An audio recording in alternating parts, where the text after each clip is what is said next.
अगला वाक्य है अक्षयम निरंजनम, अर्थात उनका स्वरूप अक्षय निरंजन अर्थात अनस्वर और निर्लेप होता है, विकार रहित।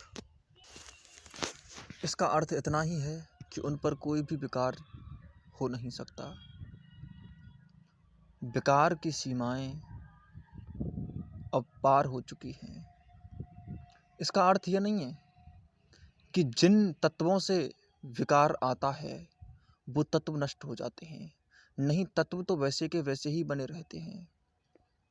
वो भी लोगों को देखता है, वो भी औरों की बातें सुनता है, वो भी दृश्यों को देखता है, वो भी ध्वनियों को सुनता है, वो भी हवाओं को स्पर्श करता है, परंतु उससे उसमें कोई विकार उत्पन्न नहीं होता, बल्कि वो अपना अविकार उन तत्वों पर भी छोड़ देता है।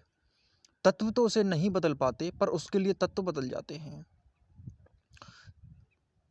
वो परम तात्विक हो उठता है, उसके अंदर उसका अपनत्व, उसकी गहराई पैदा हो जाती है, उसकी अपनी धुन उसके अंदर बजने लगती है। याद रखो कि विकार तब तक हैं जब तक हम उनको पकड़ते हैं।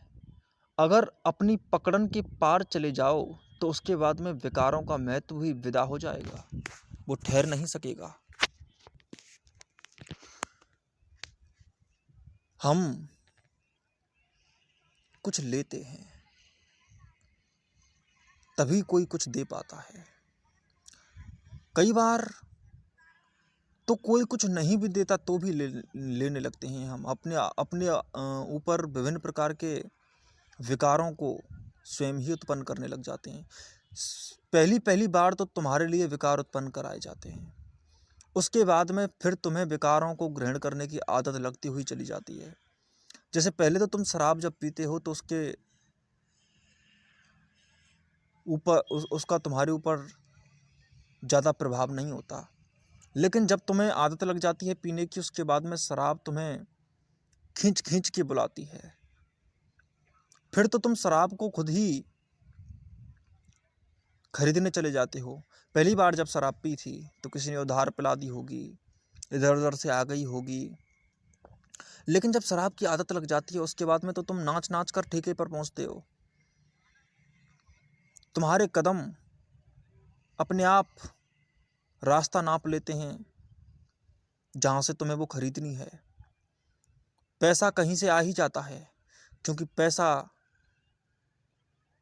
शराब के लिए ना आए ऐसा हो नहीं सकता, क्योंकि उसे तो आना ही पड़ेगा। उसके लिए तो तुमने बड़ा पुरुषार्थ किया है,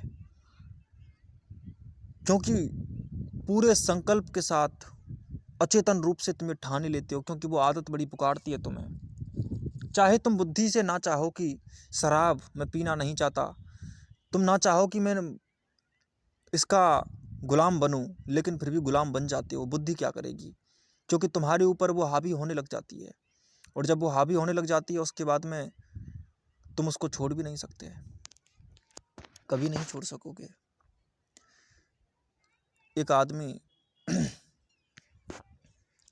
एक बार हाथ में लाठी को लिए हुए खड़ा था और लाठी को लेकर रोने लगा, कहने लगा कि ये लाठी मुझे छोड़ नहीं रही है, और जोर जोर से रोने लगा।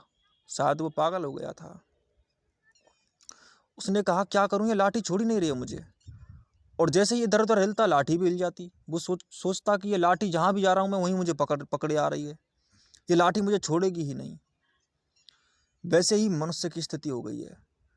सच में कोई लाठी किसी मनुष्य को नहीं पकड़ती, मनुष्य ही लाठियों को पकड़ता है और फिर कहता है कि मैं छूटूं कैसे। ये सारे विकार पहले उसने पकड़े, उसके बाद में अब जब उनकी आदत लग गई तो वो छुड़ाए नहीं छूटते। हाथ में लाठी अगर लगातार लगी रहे तो फिर इतनी जल्दी छूटती भी नहीं है, क्योंकि उसको पकड़ने की आदत लग जाती है। और अगर आदमी विक्षिप्त हो जाए तो उसके बाद में ऐसा ही हो जाता है, पागल हो जाता है पूरी तरह से।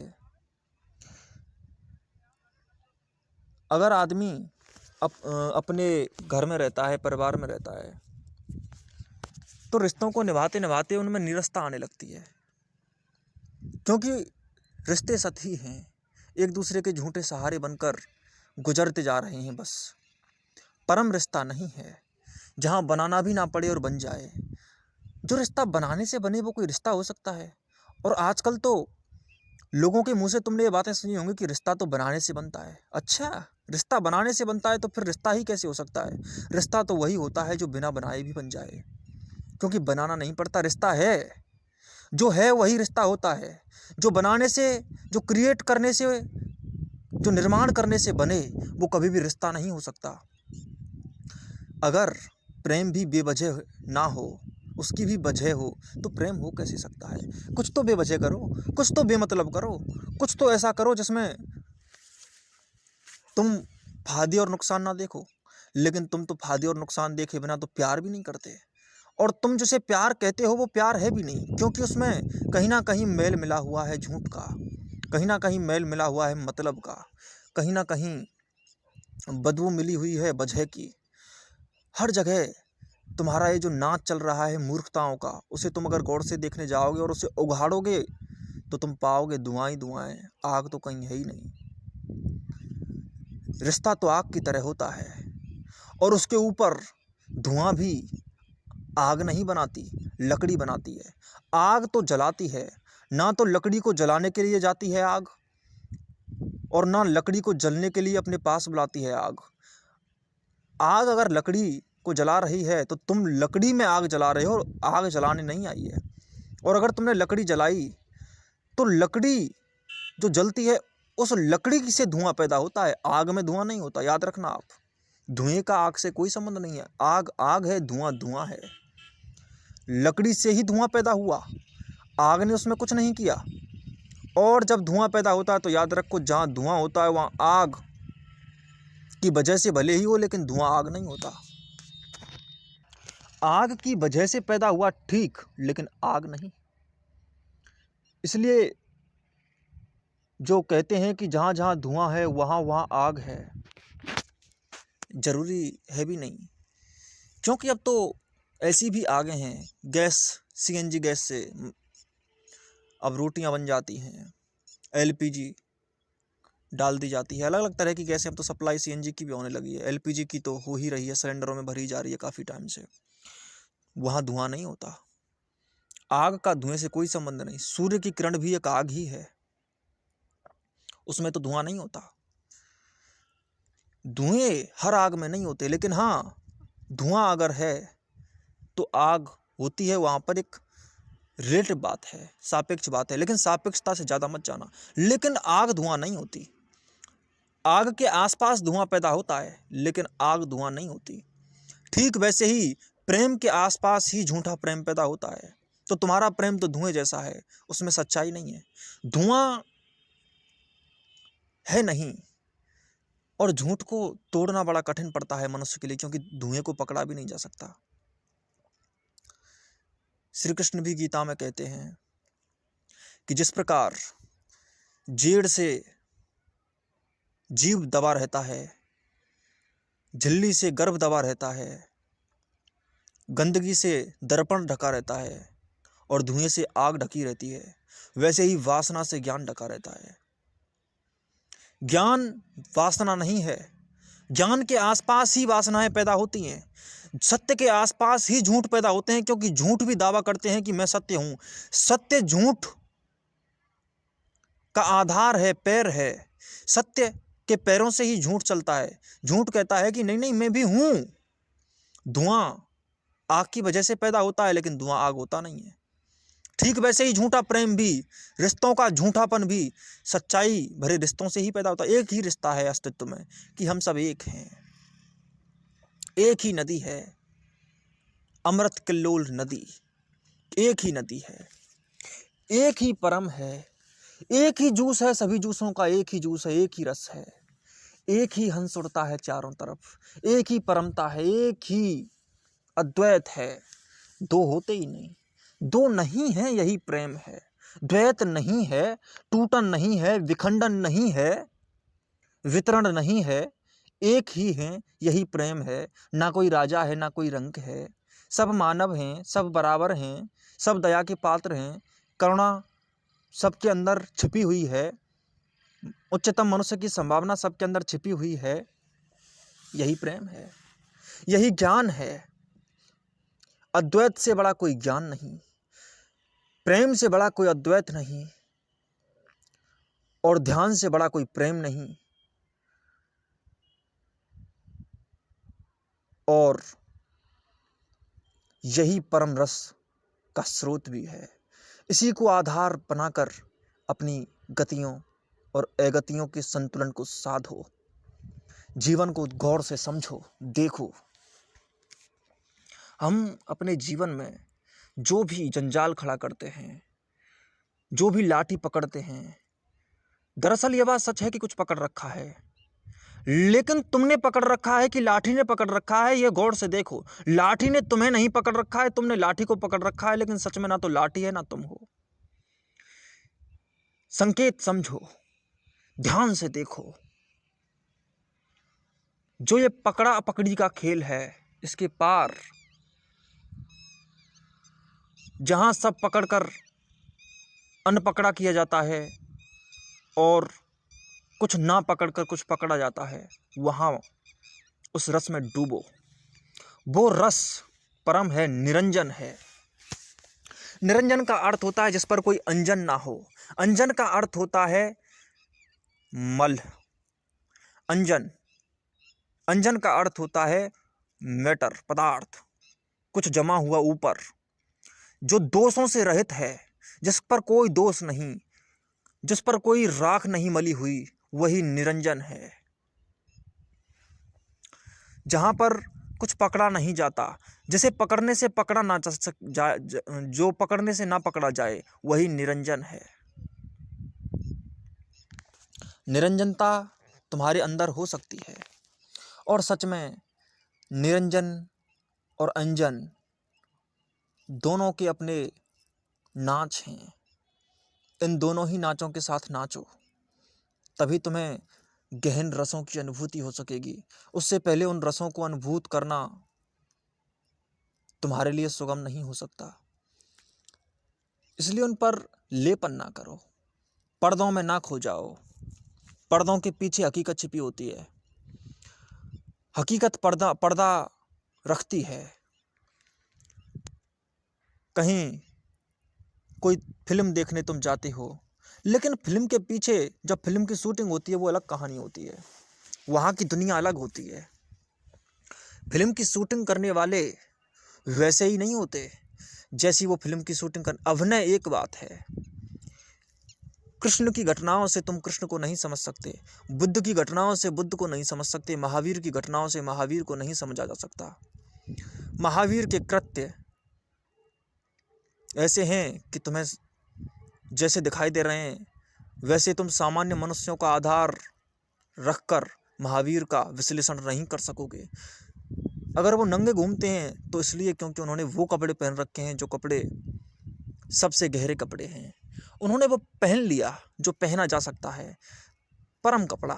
उसके बाद में किसी और कपड़े की ज़रूरत पड़ती नहीं है। बाकी कपड़े तो उतर जाते हैं और पहन लिए जाते हैं। वो तो ऐसा पहन चुके हैं जो ना उतारा जाता है ना पहना जाता है। वो पहन लिया तो पहन लिया, क्योंकि उन्होंने ना पहनकर बहुत कुछ ऐसा पहना है जो पहनने से भी पहना नहीं जाता, क्योंकि उनका कपड़ा ऐसा है कि उस कपड़े के अंदर आपको पहनने उतारने की क्रिया का कुछ पता नहीं चलेगा। वो गहन है, वो रसीला है, निरंजन है, पकड़ नहीं आता। ना पकड़ ये भी कह सकते हैं कि पकड़ नहीं आता, और ये भी कह सकते हैं कि ऐसा भी नहीं है कि पकड़ नहीं सकते। पकड़ भी सकते हैं, पकड़ नहीं भी सकते, इसलिए तो निरंजन है, क्योंकि पकड़ उसको पकड़ने से नहीं रोक सकती और पकड़ उसको पकड़ा नहीं सकती। ये दोनों बातें साथ चलती हैं। आदमी ने अपने ऊपर लेपन के अलावा किया क्या है? कभी किसी झूठे लक्ष्य का लेपन, कभी झूठे तर्क का लेपन, कभी झूठी गतिविधियों का लेपन।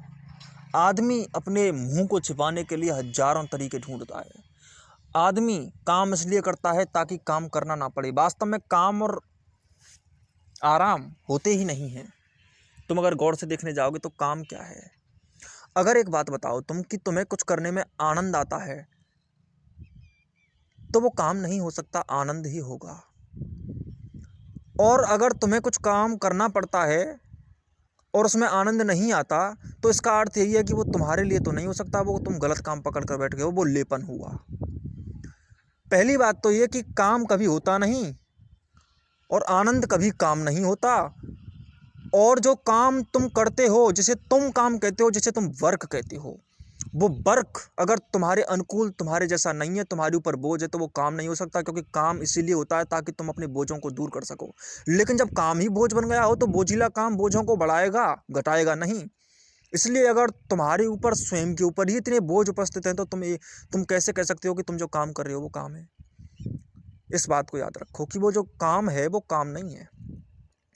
अगर तुम्हारे लिए उसका कोई जुड़ाव है तुमसे तो वो तुम्हारा आनंद है, तुम्हारा रस है। उसमें तुम ना डूबने से भी डूबोगे, उसे तुम ना करोगे तो भी करना पड़ेगा, क्योंकि उसके बिना तुम नहीं रह सकते। तुम्हारा उसके बिना जीना मुश्किल है। लेकिन जब आदमी अपने उस काम को नहीं जानता जो उसकी स्पेशलिटी है, जो उसकी धुन है, जो उसकी लय है, जिसमें वो डूबता है, जो उसका संगीत है, जो उसकी कला है, जो उसकी क्रिएटिविटी है, जो उसका अपना स्वभाव है, जो उसकी निजता है, जो उसकी इंडिविजुअलिटी है, अगर वो उसको नहीं ढूंढता, वो उसको नहीं जानता, तो फिर झूठे लेपन करेगा, फिर वो लेप करेगा, कोई पर्दा बनाएगा, कोई मुखौटा बनाएगा, कोई पर्सनैलिटी बनाएगा। झूठे पर्दों को जो परों से आए हैं, दूसरों से आए हैं, उनको इकट्ठा करके अपने ऊपर लाद डालेगा और अपने ऊपर लाद करके फिर अपने को खो देगा। और जैसे किसी पत्थर के नीचे वो दब जाए और अपने आप को उसके नीचे, उसके बोझ के तले कलेश में पाए, चीखे चिल्लाए, बेबस हो जाए, प्रेशर पैदा करे और उसके नीचे ही पड़ा रहे। ऐसा हो जाता है क्योंकि उसने एक बहुत बड़ा पत्थर अपने ऊपर लाद दिया। तुम एक बात गौर से देखो, जब उसका वो काम है नहीं तो वो उसको कैसे करेगा, और करेगा तो वो झूठा होगा, और झूठा होगा तो तुम्हारे लिए तुम्हारा रस तो पैदा नहीं हो सकता। जब तुम्हारा रस तुम्हारे लिए पैदा नहीं हो सकता तो वो तुम्हारा काम कैसे हो गया। और जब वो तुम्हारा काम नहीं है तो तुम इसको कैसे करोगे। वो काम तुम्हारा है ही नहीं। वो काम ही नहीं है जो आनंद नहीं है। पहली बात तो आदमी यूं ही बहुत कुछ करे जा रहा है इस दुनिया में। तुम किसी से पूछो, मैं जब किसी को भी फ़ोन करता हूँ तो वो अपने हालचाल शुरू ही यहीं से करता है कि क्या करें, समय काट रहे हैं। ये जो काटना है, समय काटना, समय काट रहे हैं, ये ज़िंदगी का सबसे बड़ा अपमान है। यानी कि इस बात में सीधा स्पष्ट हो रहा है कि ये आदमी ज़िंदगी को बोझ समझता है। ये आदमी एक पहाड़ की तरह अपने जीवन को समझता है, कलेश लिए हुए है। ये आदमी ऐसा कुछ कर रहा है जीवन में जो ये करना नहीं चाहता, फिर भी इसे करना पड़ रहा है, मजबूर है। मजबूरी, ये जो मजबूरी है ये जवानी को चाट जाती है, ये जीवन को चाट जाती है। जीवन जवानी एक ही बात है। जवान वो जो जीवन जिसके अंदर है, जिसके अंदर जीवन नहीं वो जवान नहीं। बूढ़े से, एज से, क्रोनोलॉजिकल एज से इसका कोई संबंध नहीं। अब तो बायोलॉजिकल एज और क्रोनोलॉजिकल एज भी अलग अलग हो चुकी हैं। डेविड सिंक्लेयर जो बात कहते हैं कि आपकी क्रोनोलॉजिकल एज आपकी बायोलॉजिकल एज नहीं है।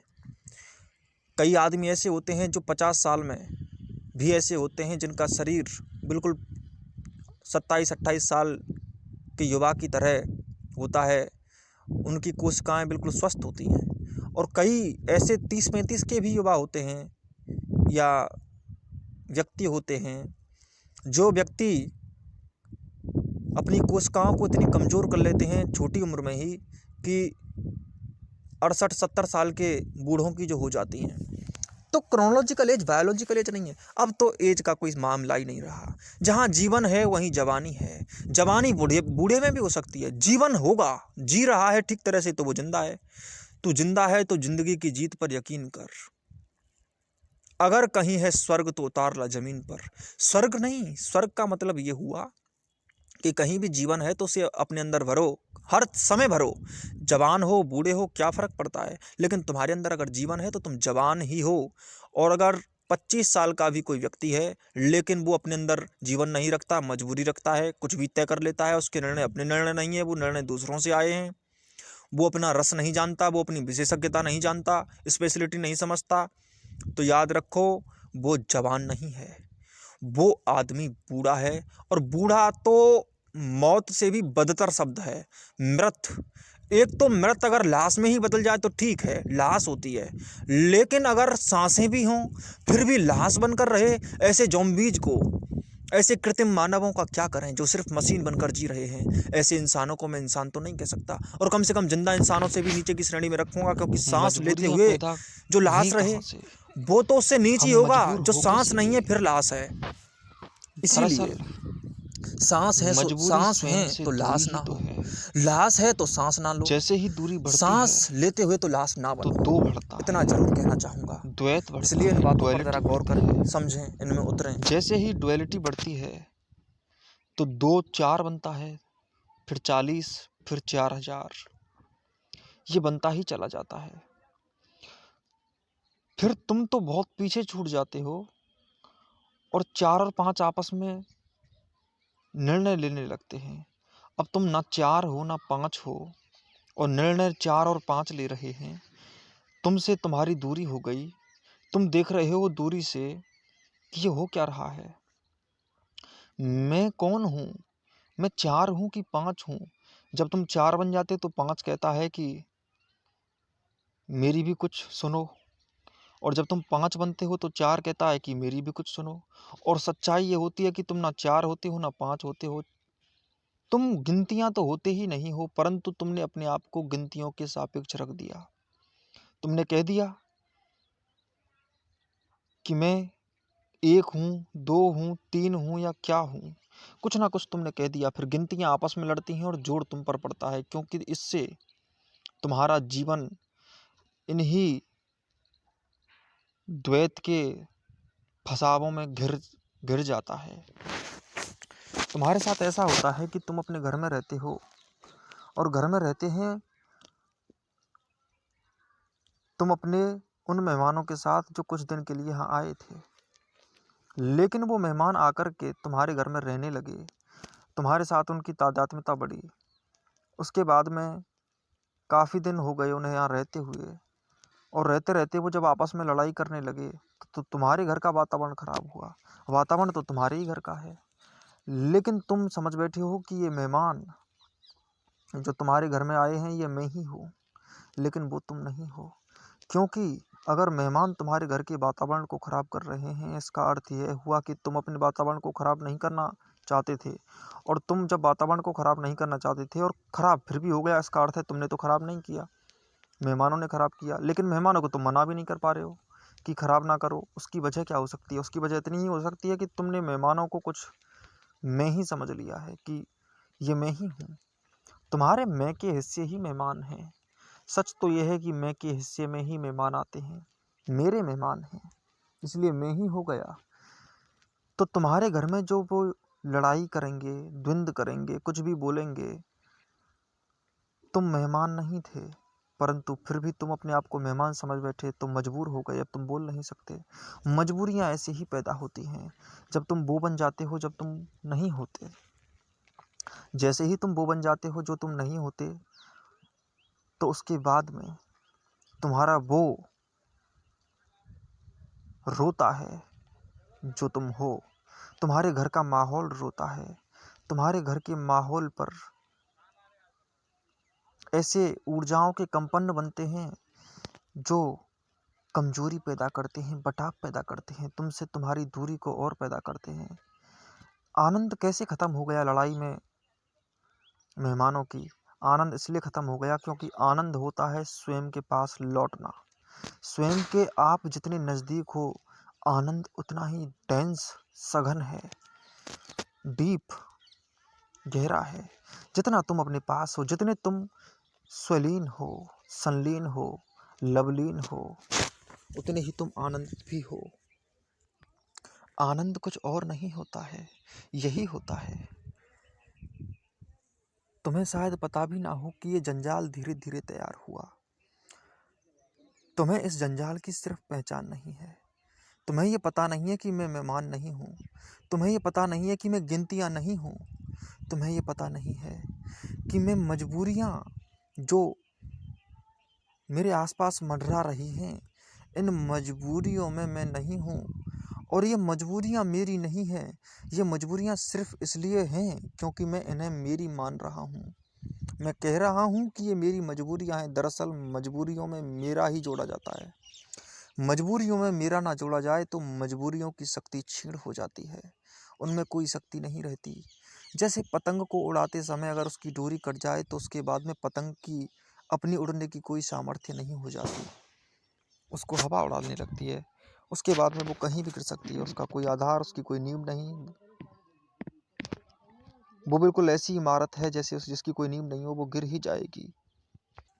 परंतु क्या तुमने कभी भी एक बात सोची है कि ये इतना बड़ा जाल कैसे कैसे किन किन प्रक्रियाओं और क्रियाओं से गुजर कर बना? नहीं, तुम ऐसा नहीं सोचते।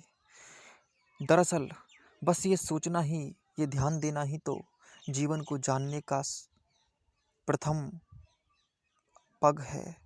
इसी पग को चलते चलते तुम्हें इस मार्ग को तय करना है जहाँ से तुम स्वयं को जानोगे, समझोगे और उसमें उतर कर अपने इस संपूर्ण जंजाल को पकड़ लोगे। जंजालों को जैसे ही पकड़ लिया और समझ लिया, उसके बाद में जंजाल रह नहीं जाते, तुम्हें बस समझना पड़ता है। उसके बाद में तो वो धीरे धीरे स्वयं ही समापन की तरफ चले जाते हैं। समापन उसी क्षण हो गया जिस क्षण तुम जान गए स्वयं को। समापन और किसी अन्य तरीके से थोड़ा ही होता है, ऐसे ही होता है। जिसे हम लेपन कह रहे हैं, जिसे हम मुखौटा पर्दा कह रहे हैं, झूठ और कुछ नहीं, पर्दा ही तो है। झूठ और कुछ नहीं, जिसे हम मैं कहते हैं उसी का पर्दा है। जिसे मैं मेरा मेहमान कह रहा हूँ, बस वो पर्दा है, मुझे दिखाई नहीं पड़ रहा है। मैंने दरअसल कपड़ों को शरीर समझ लिया है और शायद इसी वजह से मैं उनको अलग से देख नहीं पा रहा हूँ। वास्तविकता से दूरी मैंने बढ़ा ली है। मैं भूल ही गया हूँ कि मेरे जीवन का जीने का असली सार्थक अर्थ क्या है। लेकिन तुम उसमें अपने से दूरी हर जगह पाते हो, इसलिए उन बातों को पूरी गहराई से अवशोषित कर नहीं पाते।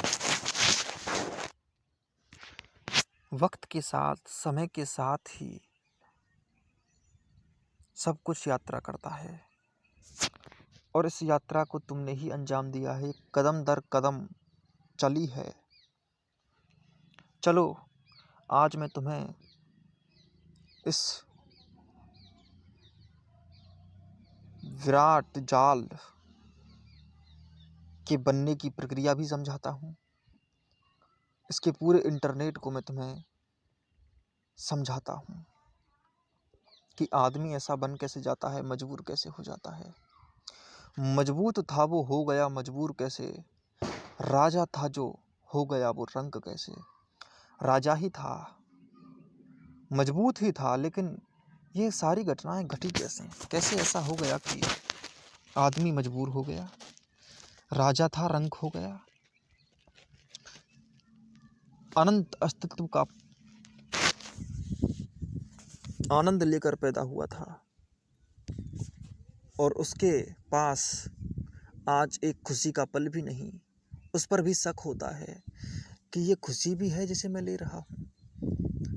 तो क्या आदमी इतना दूर हो गया है अपने आप से कि जो अनंत आनंद का बोरा लेकर पैदा हुआ था, वो अब एक क्षण भी स्थिर रहकर अपने अंतःकरण में उठी हुई आनंद की किरणों को देख भी नहीं सकता, उनका स्पर्श उसे छू भी नहीं सकता। वो कभी भी रोमांटिक नहीं होता, उसका रोमांच बस सतही है, आंतरिकता तक नहीं छूता।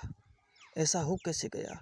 इसकी एक कहानी तो होगी ही कि आदमी इस आनंद में गहरा भी उतर सकता था, लेकिन गहरा उतरने की बजाय सतही से सतही, सुपरफिशियल, बिल्कुल ही उथला उथला थोथला होता चला गया। क्या कहानी है इसकी? कैसे हुआ ऐसा? आओ हम तुम्हें कुछ सिखाएं, आओ बच्चों तुम्हें दिखाएं झांकी हिंदुस्तान की, झांकी असली हिंदुस्तान तो खो गया, अब उसकी झांकी। दरअसल झांकियां अगर मोह और धोखे पैदा करने लग जाएं तो हिंदुस्तान गायब हो जाता है। वही हुआ है, हिंदुस्तान गायब हो गया है इन्हीं झांकियों में। चलो हम इंसान की शुरुआत करते हैं। बालक जब पैदा होता है तो कैसा होता है? शुरुआत हम एक छोटी सी सेल से करें तो ठीक रहेगा, उससे भी पहले कर सकते हैं, लेकिन वो आवश्यक नहीं है। अभी कभी और बात करेंगे उसकी। एक छोटी सी कोशिका, एक प्रोटीन का कण होता है। डीएनए के अंदर जो न्यूक्लियोटाइड्स होते हैं उनमें भी द्विकुंडलित संरचना वाली एक कुंडली के समान होता है। वही कुंडली डीएनए बनाती है। डीएनए द्विकुंडलित होता है, ये बात आप जानते होंगे। दरअसल डीएनए तो बहुत आगे बनता है। उससे पहले अस्तित्व की धारा एक कंपन छोड़ती है प्रत्येक शरीर में, प्रत्येक मन में। दरअसल शरीर, मन, बुद्धि, चेतना ये एक साथ नहीं, अलग अलग पैदा होते हैं। याद रखो, पैदा होने की प्रक्रियाएं बहुत ज़्यादा बहुआयामी हैं। पैदा होने को शरीर का पैदा होना नहीं कहते। एक साइड में एक तरफा वन पार्शियल होकर चीज़ों को मत देखना, वरना तो तुम्हें धोखा पैदा हो सकता है। पैदा होने का तरीका बड़ा गहरा है। कम से कम मनुष्य के पैदा होने का, मनुष्य सिर्फ शारीरिक रूप से पैदा नहीं होता, लेकिन हाँ, जब शरीर पैदा होता है तो उसमें मनुष्य पैदा नहीं होता, उसे तुम मनुष्य नहीं कह सकते। मनुष्य के पैदा होने का अर्थ ये नहीं होता कि कोई सेल अगर युग्मनित होकर किसी डीएनए, किसी अंड और शुक्र का मिलन नहीं है वो। उसे थोड़ा सा आगे बढ़ाएं तो कुछ बातें स्पष्ट होंगी। दरअसल बहुत छोटा कण होता है, वो धीरे धीरे वो कण बड़ा होता चला जाता है। वो डीएनए बनता है, फिर वो युग्मनित होता है, युग्म बनता है। वो युग्म भी बहुत छोटा होता है, धीरे धीरे वो बड़ा होता चला जाता है। गर्भ में उसके एक एक अंग विकसित होते हैं, नर्वस सिस्टम बनता है धीरे धीरे। पहले तो कोशिका बड़ी होती है, फिर उसमें विभिन्न प्रकार के रस बनते हैं, लिपिड्स बनते हैं, फिर धीरे धीरे उसकी नर्व्स, फिर मांस, फिर हड्डी तो बहुत बाद में बनती है। कोई एक छोटी सी हड्डी होती है, तब जाकर कहीं एक कोमल हड्डी से युक्त होकर बालक पैदा होता है। लेकिन इस बालक के पास कोई पर्दा है? तुम गौर से सोचो। अस्तित्व में जो भी नैसर्गिक तत्व हैं उनके पास पर्दे नहीं होते, क्योंकि वो पर्दे नहीं जानते, क्योंकि वो ना निरंजन होने की क्षमता रखते हैं और ना ही वो पर्दे के विचार को रखते हैं, और ना ही वो कोई समझ रखते हैं। वो पर्दाहीन होते हैं। दरअसल निरंजन और अंजन और अंजनहीनता, ये तीन शब्द सुनो गौर से। पर्दा यानी अंजन, यानी मुखौटा होता है उसके पास जिसके पास विचार होता है, जिसके पास सोचने समझने की शक्ति होती है। जो सोचेगा समझेगा सिर्फ वही पर्दे बना सकता है अपने ऊपर मूर्खताओं के, जालों के। एक भैंस कुछ नहीं सोचती, उसको चारा दे दो, तुम उसके सामने डीजे बजाओ, उसके सामने तुम किसी को खाने पर निमंत्रित करो, उसे कोई मतलब नहीं। भैंस को सिर्फ अपने चारे से मतलब है। भैंस को तुम्हारी मूर्खताओं से कोई लेना देना नहीं। तुम जितने भी पर्दे बनाओ, तुम शराब पियो, भैंस को क्या मतलब? तुम शराब पी रहे हो, इसका भैंस क्या करे?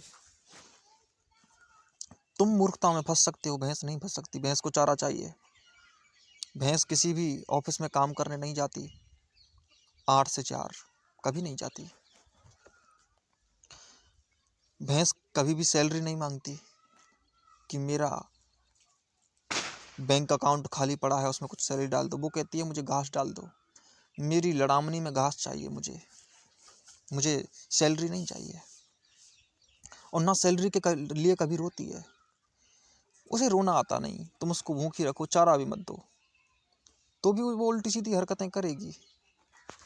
खाने के लिए ही करेगी, लेकिन रोएगी बिल्कुल नहीं, क्योंकि रोता तो सिर्फ आदमी है। आदमी के अलावा कौन रोता है? उसको तुम खूंटे से बांध सकते हो, लेकिन उसके अंदर तड़प पैदा नहीं कर सकते। वो तड़प नहीं सकती, क्योंकि विचार तड़पता है। जिसके पास विचार होता है सिर्फ वही तड़प सकता है, और जिसके पास विचार नहीं होता वो नहीं तड़प सकता। विचारहीनता भी नहीं तड़पती और निर्विचार भी नहीं तड़पता। निरंजन भी नहीं तड़पता और अंजन शून्यता भी नहीं तड़पती। दोष वहीं पैदा होते हैं जहाँ विचार होता है। विचार प्रधान ही व्यक्ति दोष कर सकता है। तुम्हें क्या लगता है कि सीता का हरण कोई बैल कर सकता है? कोई भैंसा कर सकता है? नहीं, रावण ही करेगा। विचार आदमी को कमजोर भी कर सकता है। ज्ञान कुछ नहीं, विचार ही है, झूठा विचार। दरअसल मैं उसको ज्ञान की जगह अर्ध ज्ञान, अधूरा ज्ञान कहना पसंद करूंगा, क्योंकि ज्ञान तो निर्विचार में ही आता है, वहां पर विचार खत्म हो जाता है। लेकिन चूंकि छोटे ज्ञान विचार के स्तर के भी होते हैं, जिसे हम विशेषज्ञता कहते हैं, जिसे हम स्पेशलिटी कहते हैं, लेकिन विशेष ज्ञान अधूरा ज्ञान जरूर है, तभी तो उसको विशेष कहा जा रहा है। तुम्हें ये पता होना चाहिए कि किसी भी विशेष ज्ञान को, किसी भी स्पेशलिस्ट को, विशेषज्ञ को विशेषज्ञ क्यों कहा जाता है? क्योंकि वो पूरा ज्ञान नहीं, कुछ ज्ञान रखता है, विशेष ज्ञान रखता है। इसका अर्थ ही यही हुआ कि आधा ज्ञान रखता है। तुम कहोगे नहीं उस चीज का तो पूरा ज्ञान रखता है, लेकिन मैं कहूंगा कि अस्तित्व तो पूरा ही ज्ञान है, उसको सर्वज्ञ ही समझ सकता है। तो वही तो मैं कह रहा हूं कि अधूरा विचार ही मनुष्य के अंदर द्वंद्व पैदा करता है। द्वंद्व आधापन है, अधूरापन है। जहाँ अधूरापन है वहीं द्वंद्व पैदा होते हैं, जहाँ अधूरापन नहीं है वहाँ पर द्वंद्व पैदा नहीं होते। इसीलिए इस बात को याद रखो कि जहाँ पर बंधन पैदा हो रहे हैं, जहाँ पर धोखे पैदा हो रहे हैं, जहाँ पर माया पैदा हो रही है, तुम क्या समझते हो भैंस को माया पैदा हो सकती है? नहीं, भैंस को कभी भी माया पैदा नहीं हो सकती। तुम्हें क्या लगता है कि सुअर गंदगी में रहता है? नहीं, उसके लिए वो गंदगी नहीं है। तुम्हारे लिए जो सबसे अच्छा खाना है, सुअर के लिए वो पोटी ही सबसे बड़ा खाना है। उसे कोई मतलब नहीं, वो विष्ठा भी खा सकता है। लेकिन तुम समझो कि वो सुअर है, लेकिन तुम कह रहे हो, लेकिन सुअर से पूछो तो तुमसे कहेगा तुम सुअर, क्या मूर्खताएं करते फिरते हो। वो प्रेमचंद का एक चैप्टर पढ़ता था मैं, कक्षा 9वीं में था शायद, दो बैलों की कथा। उसमें एक बात पढ़ता था कि वो उसमें दो बैल होते हैं, उन बैलों के कुछ नाम थे, हीरा मोती नाम थे शायद। तो एक दिन वो अपनी भाषा में बात कर रहे थे, हीरा और मोती दोनों। तो उधर इंसानों में आपस में लड़ाई होती रही थी। दरअसल प्रेमचंद ने बहुत ही गहरा प्रतीक दिया है उस जगह पर, समझने जैसा है। तो वो बैल कह रहे थे यार, इंसान कितना मूर्ख हो गया है, हर समय बोलता रहता है, बात करता रहता है, बकवास करता रहता है, इधर उधर घूमता है, कभी हमको लाठी दिखाता है, कभी कुछ करता है, कभी कुछ करता है, ये चरने क्यों नहीं देता? ये मूर्ख हो गया, क्या चक्कर है इसका? वो बैल कह रहे हैं आदमी से, देखो। और सच बात है, कभी भी खूंटे से बैल को आदमी ही बांधता है, आदमी को कभी बैल नहीं बांधता, खूंटे से आदमी बांधता है। वो बोल रहे थे यार ये आदमी कितना बोलते हैं, आपस में दोनों हीरा मोती बात कर रहे हैं, क्या हो गया है इन आदमियों को, ये कितनी बकवास करते रहते हैं, ये मूर्ख हो गए हैं। और ये बात बिल्कुल ठीक है, वो वाकई मूर्ख हो गए हैं, क्योंकि आदमी ही मूर्ख हो सकता है। मैं दो शब्दों का प्रयोग करता हूँ, एक शब्द होता है जानवर और एक शब्द होता है पशु। लेकिन एक बात याद रखो, तुम जिनको पशु कहते हो वो जानवर होते हैं, पशु नहीं होते। पशु सिर्फ आदमी हो सकता है। पशु शब्द बना है पास यानी बंधन के शब्द से, और बंधन भैंस के पास नहीं होते, गाय के पास नहीं होते, सुअर के पास नहीं होते, बकरों भेड़ों के पास नहीं होते। बंधन सिर्फ और सिर्फ मनुष्य के पास होते हैं। पास, जंजीरें, जकड़नें सिर्फ मनुष्य के पास होती हैं, जानवरों के पास नहीं होता। वो तो तुम भले ही उसको खूंटे से बांध दो, तो तुमने उसे खूंटे से बांध दिया तो इसका अर्थ ये नहीं है कि वो बंधन में नहीं। वो नहीं जानता कि खूंटे से बांधना बंधन है, लेकिन तुम सोच रहे हो कि हमने खूंटे से बांध रखा है तो बंधन है। नहीं, उसे कोई मतलब नहीं इससे, उसको चारा मिल रहा है, बात खत्म हो गई। हाँ, वो भी कोशिश करता है कि वो चला जाए, लेकिन जा नहीं पाता क्योंकि उसके अंदर विचार नहीं है, वो ज़्यादा सोच नहीं सकता। वो भागना भी चाहता है, तुमने देखा होगा कि उसे भी पसंद नहीं है खूंटे से बंधना। आवारा पशुओं को पसंद नहीं होता है खूंटे से बंधना, लेकिन चूंकि ये तो आदत लग जाती है पशु को धीरे धीरे खूंटे की, तो वो एक आदत है, हैबिट है, उसको चारा मिल ही जाता है, उसको कोई फिक्र नहीं रहती। तो इसका अर्थ ये नहीं है कि वो बंधन में, वो जानवर ही है। लेकिन मैं कहता हूँ कि जो खूंटे से बांधता है बंधन को जानता है, पास को जानता है। इसलिए पशु तो वो है जो बांधता है, वो नहीं जो बंधता है। बंधने वाला मजबूरी में भी बंध सकता है। एक बात बताओ, अगर तुम 10 आदमी मिलकर एक बैल को बांध रहे हो, पकड़ रहे हो, आवारा पशु है, उसको बांधना चाहते हो, अगर उसको बांध तुम दो तो पशु कौन हुआ? वो बैल हुआ कि तुम हुए? उसने तो पास से प्रेम नहीं किया, पास से प्रेम तुम करते हो। तुम दूसरे को बांधते हो तो दूसरे को बंधन देते हो, पास देते हो। जो दूसरे को बंधन देता है वो भी पशु होता है, जो दूसरों से बंधन लेता है वो भी पशु होता है, जो स्वयं को बंधन में रखता है, जो पास में रखता है वो भी पशु होता है। कुल मिलाकर जो पास के सापेक्ष जिए वो पशु, और जो पास जानता नहीं वो पशु नहीं हो सकता। इसलिए जानवर तो जानवर होते हैं, पशु इंसान ही हो सकता है। पशु इंसान के अलावा कोई और दूसरा हो ही नहीं सकता। पशु होने की क्षमता सिर्फ ये आदमी ही रखता है, यही विलक्षण शक्ति इसमें है। क्योंकि पशु के पार भी वो जा सकता है, पशु इसलिए वो जानवरों के पार जा सकता है। इसलिए जो छोटा बालक होता है, सच पूछो तो उसके पास कोई बंधन नहीं होता। तुम कहो नहीं नहीं उसे दूसरों पर आश्रित रहना पड़ता है, नहीं, वो दूसरे पर आश्रित नहीं रहता। तुम्हारी ये मूर्खता है। तुम कहो कि वो दूध के लिए रोता है, नहीं नहीं नहीं। पहली बात तो ये कि उसे तुम दूध दो, उसे तो पता भी नहीं है कि वो दूध मांग रहा है। पहली बात तो तुम कहते हो कि वो सहारा मांगता है, पहली बात तो ये कि वो मांगना नहीं जानता। जो मांगना जानता है तब सहारा मांगना पैदा होता है, उससे पहले सहारा मांगना पैदा नहीं होता। अरे भाई, वो पैदा तुमने किया, उसको पैदा तुमने कर दिया, तो पैदा कर दिया है तो तुम ही उसे बड़ा करोगे। लेकिन बच्चे ने तो नहीं कहा था कि तुम उसे पैदा कर दो, बच्चे ने नहीं कहा था कि तुम उसे पैदा कर दो। बच्चे को तो ये भी पता नहीं है कि वो पैदा हो गया है, बच्चे को तो ये भी पता नहीं है। तो याद रखो कि बच्चा बंधन में नहीं होता, बच्चे के पास बंधन होते ही नहीं है, बच्चा बंधन जानता ही नहीं है। बंधन में वही जा सकता है जो बंधन जानता है, जिसमें मूर्खताओं को ग्रहण करने की, अवशोषित करने की क्षमता है। याद रखो, जब तक बालक 10-12 साल तक का होता है तब तक वो जानता ही नहीं है। धीरे धीरे जब वो रेस्पॉन्सिबिलिटी स्वयं के ऊपर लेने लगता है, छोटा बालक बिल्कुल बरामदे की तरह होता है। इधर से हवा आती है, उधर से हवा चली जाती है। छोटा बालक ना किसी के विचार को पकड़ता है। तुम उसे लाख समझाओ, तुम उसे 1000 बातें समझाओ, लेकिन वो बातें वो सिर्फ सुनता है, लेकिन पूरी तरह से पकड़ नहीं पाता। उसकी पकड़ने की क्षमता नहीं बनी है। जैसे ही पकड़ने की क्षमता बन जाती है, वैसे ही बंधन शुरू हो जाता है, मुक्ति भी शुरू हो सकती है, दोनों बातें शुरू हो जाती हैं। तो कुल मिलाकर पहला बंधन तब शुरू होता है जब तुम पहली बार पकड़ना शुरू करते हो किसी भी चीज़ को, जब तुम्हारी कैप्चरेशन पावर इंक्रीज हो जाती है, बढ़ जाती है, तुम्हारी पकड़ने की क्षमता बढ़ जाती है। कैप्चर करने की क्षमता अब बच्चे में नहीं होती। जो कैप्चर कर सकता है वही बंधन में जा सकता है, वही मूर्खताओं में जा सकता है, वही जंजालों में फंस सकता है, वही मूर्खताओं के इंटरनेट पैदा कर सकता है। लेकिन इस बालक को कुछ भी नहीं पता, ये कैप्चर करना ही नहीं जानता। जब कैप्चर करना नहीं जानता तो तुम कैसे कह सकते हो कि इस बच्चे के अंदर कुछ भी पकड़ने की क्षमता है? और तुम कैसे कह सकते हो कि बालक बंधन में पैदा होता है? तुम कैसे कह सकते हो कि प्रकृति बंधित होती है? नहीं, कोई प्रकृति बंधित नहीं होती, कभी भी प्रकृति बंधित नहीं होती है। मूर्खता मत करो, पेड़ बंधित नहीं होता। आदमी के अलावा बंधित होने की क्षमता किसी में भी नहीं है। सच पूछो तो आदमी के अंदर जो तत्व काम कर रहे हैं, उसका डाइजेस्टिव सिस्टम काम कर रहा है, उसकी ब्लड सर्कुलेटरी सिस्टम काम कर रहा है, उसका शरीर काम कर रहा है, उसके शरीर के अंदर करोड़ों कण उपस्थित हैं। उन करोड़ों कणों में एक भी कण बंधित नहीं होता। सिर्फ बंधित होता है तो सिर्फ तुम्हारा अपना जंजाल।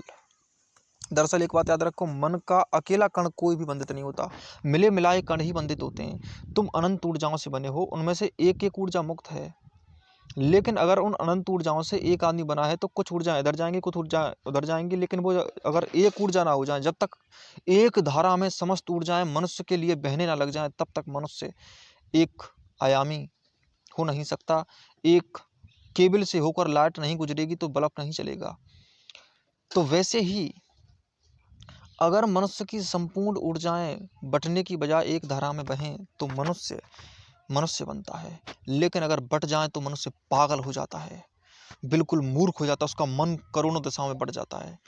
दरअसल इसकी शुरुआत कैसे होती है मैं तुम्हें अभी बता देता हूँ। मैंने पहले ही तुमसे अभी समझाया है कि पहला बंधन, पहली पकड़ने की क्षमता, पहली रेस्पॉन्सिबिलिटी, पहली जिम्मेदारी जैसे ही बच्चे पर आती है तो ये मत समझना कि बच्चा पहले ही बंधन को स्वीकार कर लेता है। अगर मैं तुमसे ये कह रहा हूँ कि बालक जब पहली बार पकड़ता है कुछ, तो इसका अर्थ ये नहीं है कि उसको छोड़ने की क्षमता नहीं होती। जैसे ही तुम्हारे अंदर पकड़ने की क्षमता आ जाती है, याद रखो उसी समय तुम्हें छोड़ने की भी क्षमता आ जाती है। बालक को जब पहली बार समझाया जाता है कि तुम्हें डॉक्टर बनना है, तो याद रखो बालक के अंदर संदेह भी अस्तित्व ने वरदान के रूप में पहले ही दिया है। दरअसल अगर गौर से सोचा जाए तो मनुष्य के पास डाउट, संदेह से बड़ा कोई वरदान ही नहीं है। संदेह ही वो वरदान है जो समस्त मूर्खताओं को चीर सकता है, जो तुम्हें एक सही ज्ञान की तरफ मोड़ सकता है, जो तुम्हें क्लैरिफिकेशन, स्पष्टता के बीजों की तरफ गमन कर सकता है। कह सकते हैं कि स्पष्टता के बीज संदेह की गली से गुजरते हैं। संदेह अगर तुम्हारे अंदर नहीं है तो याद रखो कि तुम्हारे अंदर स्पष्टता नहीं आ सकती। अगर बच्चे को तुमने ये सिखाया है, या समाज ने सिखाया है, या देश ने सिखाया है, शिक्षकों ने सिखाया है, परिवार ने सिखाया है कि तुम्हें डॉक्टर बनना है, और उसके अंदर ये काबिलियत नहीं है कि वो डॉक्टर बने, उसके अंदर संगीतज्ञ बनने की क्षमता है, तो बालक के अंदर से संदेह पैदा होता है, डॉक्टर? कैसा डॉक्टर? अगर ये संदेह छोटा सा भी हो जाए, भले ही अभी ये बालक अपने माता पिता से, देश से तर्क ना करे, कोई बात नहीं, इतना ही है कि संदेह बीज रूप में कर ले, क्योंकि बीज रूप में ही पकड़ा है। अभी पूरी तरह से डॉक्टरी को पकड़ा नहीं है, ऊपर ऊपर से पकड़ा है, लेकिन ऊपर ऊपर से संदेह भी करने लग जाए। जितनी गहरी पकड़न है उतना गहरा संदेह भी होना चाहिए, और ये अस्तित्व ने तुम्हें दिया है। जैसे जैसे तुम्हारे ऊपर बाहर की बातें थोपी जाती हैं, जैसे जैसे थोपी जाती हैं, वैसे वैसे तुम्हारे अंदर का संदेह तुमसे कहने भी लगता है कि इन पर डाउट करो। लेकिन जिस दिन तुम डाउट करना भूल जाते हो, तुम फिर मूर्खता करने लगते हो। वहाँ तुम्हारी पहली बेईमानी शुरू होती है। तुमने किसी की बात सुनी, तुमने इधर उधर के लोगों से भाषा सीखी, इसमें कोई बुराई नहीं है। तुमने हजारों बातें इधर उधर से पकड़नी ही पड़ेंगी, जाओगे भी कहाँ? इंसानों के साथ ही जीना है, हम इंसानों के समाज में रहते हैं। भले ही वो इंसान बंधित हैं, हमें कुछ गलत बातें सिखाते हैं, हमारी स्पेशलिटी को पहचान नहीं सकते, उचित शिक्षक नहीं हैं, जो हम जैसे नहीं है। वैसी पहली बात तो ये कि हम जैसा तो वैसे भी कोई हो नहीं सकता, क्योंकि प्रत्येक मनुष्य अलग है, तो हम बिल्कुल ही अलग ही होंगे, क्योंकि हमारा फ्लेवर, हमारा स्वाद, हमारा टेस्ट किसी दूसरे जैसा नहीं हो सकता। इसलिए जो भी समझा रहा है उसकी बातों को समझने, सीखने या ग्रहण करने, अवशोषित तो वो करनी ही पड़ेंगी, उससे दूरी बनाई नहीं जा सकती, क्योंकि हम सबके साथ रहते हैं, उससे दूरी बनाना असंभव है। वैसे भी तुम्हें बाहर की बातें तो सीखनी ही पड़ेंगी, क्योंकि बाहर की बातें अगर तुमने नहीं सीखी तो याद रखो कि तुम जीवन को आगे ले ही नहीं जा सकते। इसलिए बाहर की बातें, और उसमें मज़ा भी है, उसमें आनंद भी है। आनंद की शुरुआत इसी बात में छिपी हुई है कि तुमने बाहर की बातें सुनी। याद रखो, जो बाहर की बातें नकार ही दे, सुने कभी ना, तो बाहर की बातें नकारने में भी कोई ताकत नहीं रह जाती है।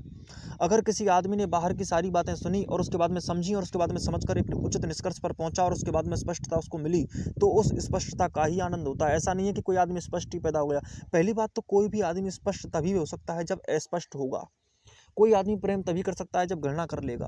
कोई आदमी गहरे में घृणा नहीं जानता तो उसका प्रेम बिल्कुल ही कमजोर होगा, क्योंकि घृणा के अंदर से, घृणा के बीजों से जो घृणा जानकर आया है, कोई बुद्ध ही गहराई से भोगों का त्याग कर पाता है, क्योंकि वो भोगों को भोग चुका है। जो भोगों को नहीं भोग चुका है वो गहराई से त्याग नहीं कर सकता। उसके अंतःकरण में, अगर किसी गरीब को भोग नहीं मिले हैं तो उसके अंतःकरण में ये बात हमेशा ही चलती रहेगी, उसके अंतस में, उसके अंतश्चेतन में, उसके इंटेलेक्ट में ये बात घूमती रहेगी कि कैसे भी करके कहीं से भोग मिल जाए, भले ही वो भोगों के ऊपर से बुराई करता रहेगा। ऐसे साधु महात्मा बहुत होते हैं जो दूसरों को समझाते हैं कि धन तो बिल्कुल बेकार चीज़ है, पता तो बिल्कुल बेकार चीज़ है, और खुद धन उनसे ही इकट्ठा करते हैं, बटोरते रहते हैं। ये बात समझा कर कि तुम धन का क्या करोगे, मेरे लिए दे दो। ऐसे बहुत लोग घूम रहे हैं और वो यही समझाते फिर रहे हैं कि धन की कोई वैल्यू नहीं है। और सच बात यह है कि धन की वैल्यू ही उनके लिए है, यही इसीलिए धन की वैल्यू नहीं है, इस बात को वो इसलिए ही समझा रहे हैं ताकि धन मिले। धन की ही उनके लिए वैल्यू है, इसलिए धन की वैल्यू नहीं है, इस बात को समझाने का कार्य किया जा रहा है। ऐसा होता ही होता है। दरअसल आदमी मूर्खता के अंदर इतना धंसता फंसता चला जाता है कि उसको पकड़ना मुश्किल हो जाता है। ये बातें धीरे धीरे काम करती हैं और उसके ऊपर हावी होती चली जाती हैं। तो कुल मिलाकर अस्तित्व ने तुम्हारे साथ कोई नाइंसाफ़ी नहीं की। अगर तुम ये कहो कि अगर हमें ऐसे समाज में भेजा है जहाँ पर हमारे चारों तरफ लोग ही ऐसे मौजूद हैं, उनकी भाषा सुननी पड़ेगी, उनकी बातें सुननी पड़ेंगी, तो हम तो निर्णय ले भी कैसे सकते हैं, और हम क्या कर सकते हैं? और हम तो उनकी बातें मानेंगे ही मानेंगे, क्योंकि मानने के अलावा हमारे पास कोई ऑप्शन भी नहीं है, कोई दूसरा विकल्प भी तो नहीं है, क्योंकि हम तो उस समय समझदार नहीं होते जिस समय लोग हमें समझा रहे होते हैं। लेकिन तुम्हारे अंदर अगर पकड़ने की छोटी क्षमता होती है, शुरुआत में तुम एक बात याद रखो, अगर तुम ये कह रहे हो कि जब हमें लोग समझा रहे थे तो हमारे अंदर समझ नहीं थी, एक बात याद रखो कि जब तुम्हें लोग समझा रहे थे, तो जो तुम समझ रहे थे तो तुम समझ भी पूरा नहीं रहे थे जब लोग समझा रहे थे। याद रखो, अगर तुम थोड़ा समझते हो तो थोड़ा संदेह तुम्हारे साथ हमेशा होता है। अस्तित्व ने वरदान दिया है तुम्हें कि अगर तुम्हें कोई गलत समझा रहा है, फिर भी तुम उसको थोड़ा ही समझते हो, तो थोड़ा संदेह भी करते हो। लेकिन अगर तुम धीरे धीरे लोगों की ज़्यादा बातें समझते चले जाते हो, तो संदेह भी बढ़ता चला जाता है, बराबर बढ़ता है संदेह, ध्यान रखना, डाउट बराबर बढ़ता है। संदेह का घेरा उतना ही बड़ा होता चला जाता है जितना बड़ा लोगों द्वारा दिए हुए संस्कारों का घेरा बनता चला जाता है। लेकिन बेईमानी तब पैदा होती है जब तुम अपने ही संदेह को अपने ही हाथों से गला घोंट देते हो। मैं हमेशा कहता हूँ कि इस दुनिया में किसी ने किसी को कोई बंधन नहीं दिया, किसी ने किसी को कोई धोखा नहीं दिया। पहली बात तो सारे धोखे लिए जाते हैं, दिए नहीं जाते। कोई धोखा नहीं दे सकता, दुनिया में सारे धोखे लिए गए। ये सब मूर्खता की बातें हैं कि कोई कहता है कि नहीं नहीं नहीं, मुझे तो धोखा मिला। मैं कहता हूँ तुम्हें धोखा नहीं मिला। दुनिया में कोई भी बेईमानी तुमसे नहीं कर सकता, क्योंकि अगर तुम्हारे अंदर बेईमानी मौजूद ना हो तो पहली बात तो ये कि तुम बेईमानी को अपने अंदर आने ही ना दोगे। तुमसे कोई बेईमानी नहीं कर सकता। बेईमानी भी वहीं होती है, बेईमान उसी के पास जाता है जो स्वयं बेईमान होता है। उसके पास बेईमान कभी गया है? जो ईमानदार व्यक्ति है उससे तो वो दूर दूर भागता है। पहली बात तो ये कि आग में लकड़ियां डालोगे तो लकड़ी जल जाएगी। बेईमानी करके ही नहीं जा सकती भाई। पहली बात तो आग को लकड़ी नहीं बना सकती, पर हाँ, आग लकड़ी को आग जरूर बना सकती है, जलाकर राख जरूर बना सकती है। ठीक वैसे ही अगर कोई आदमी बेईमान है तो बेईमानी उसी से की जा सकती है। अगर कोई आदमी ईमानदार है तो उससे बेईमानी नहीं की जा सकती, क्योंकि कोई भी लकड़ी आग का कुछ नहीं बिगाड़ सकती। आग के पास जाएगी तो आग ही हो जाएगी। बेईमान आदमी अगर ईमानदार व्यक्ति के पास जाएगा तो ईमानदार ही हो जाएगा, उसको ईमानदार होना पड़ेगा।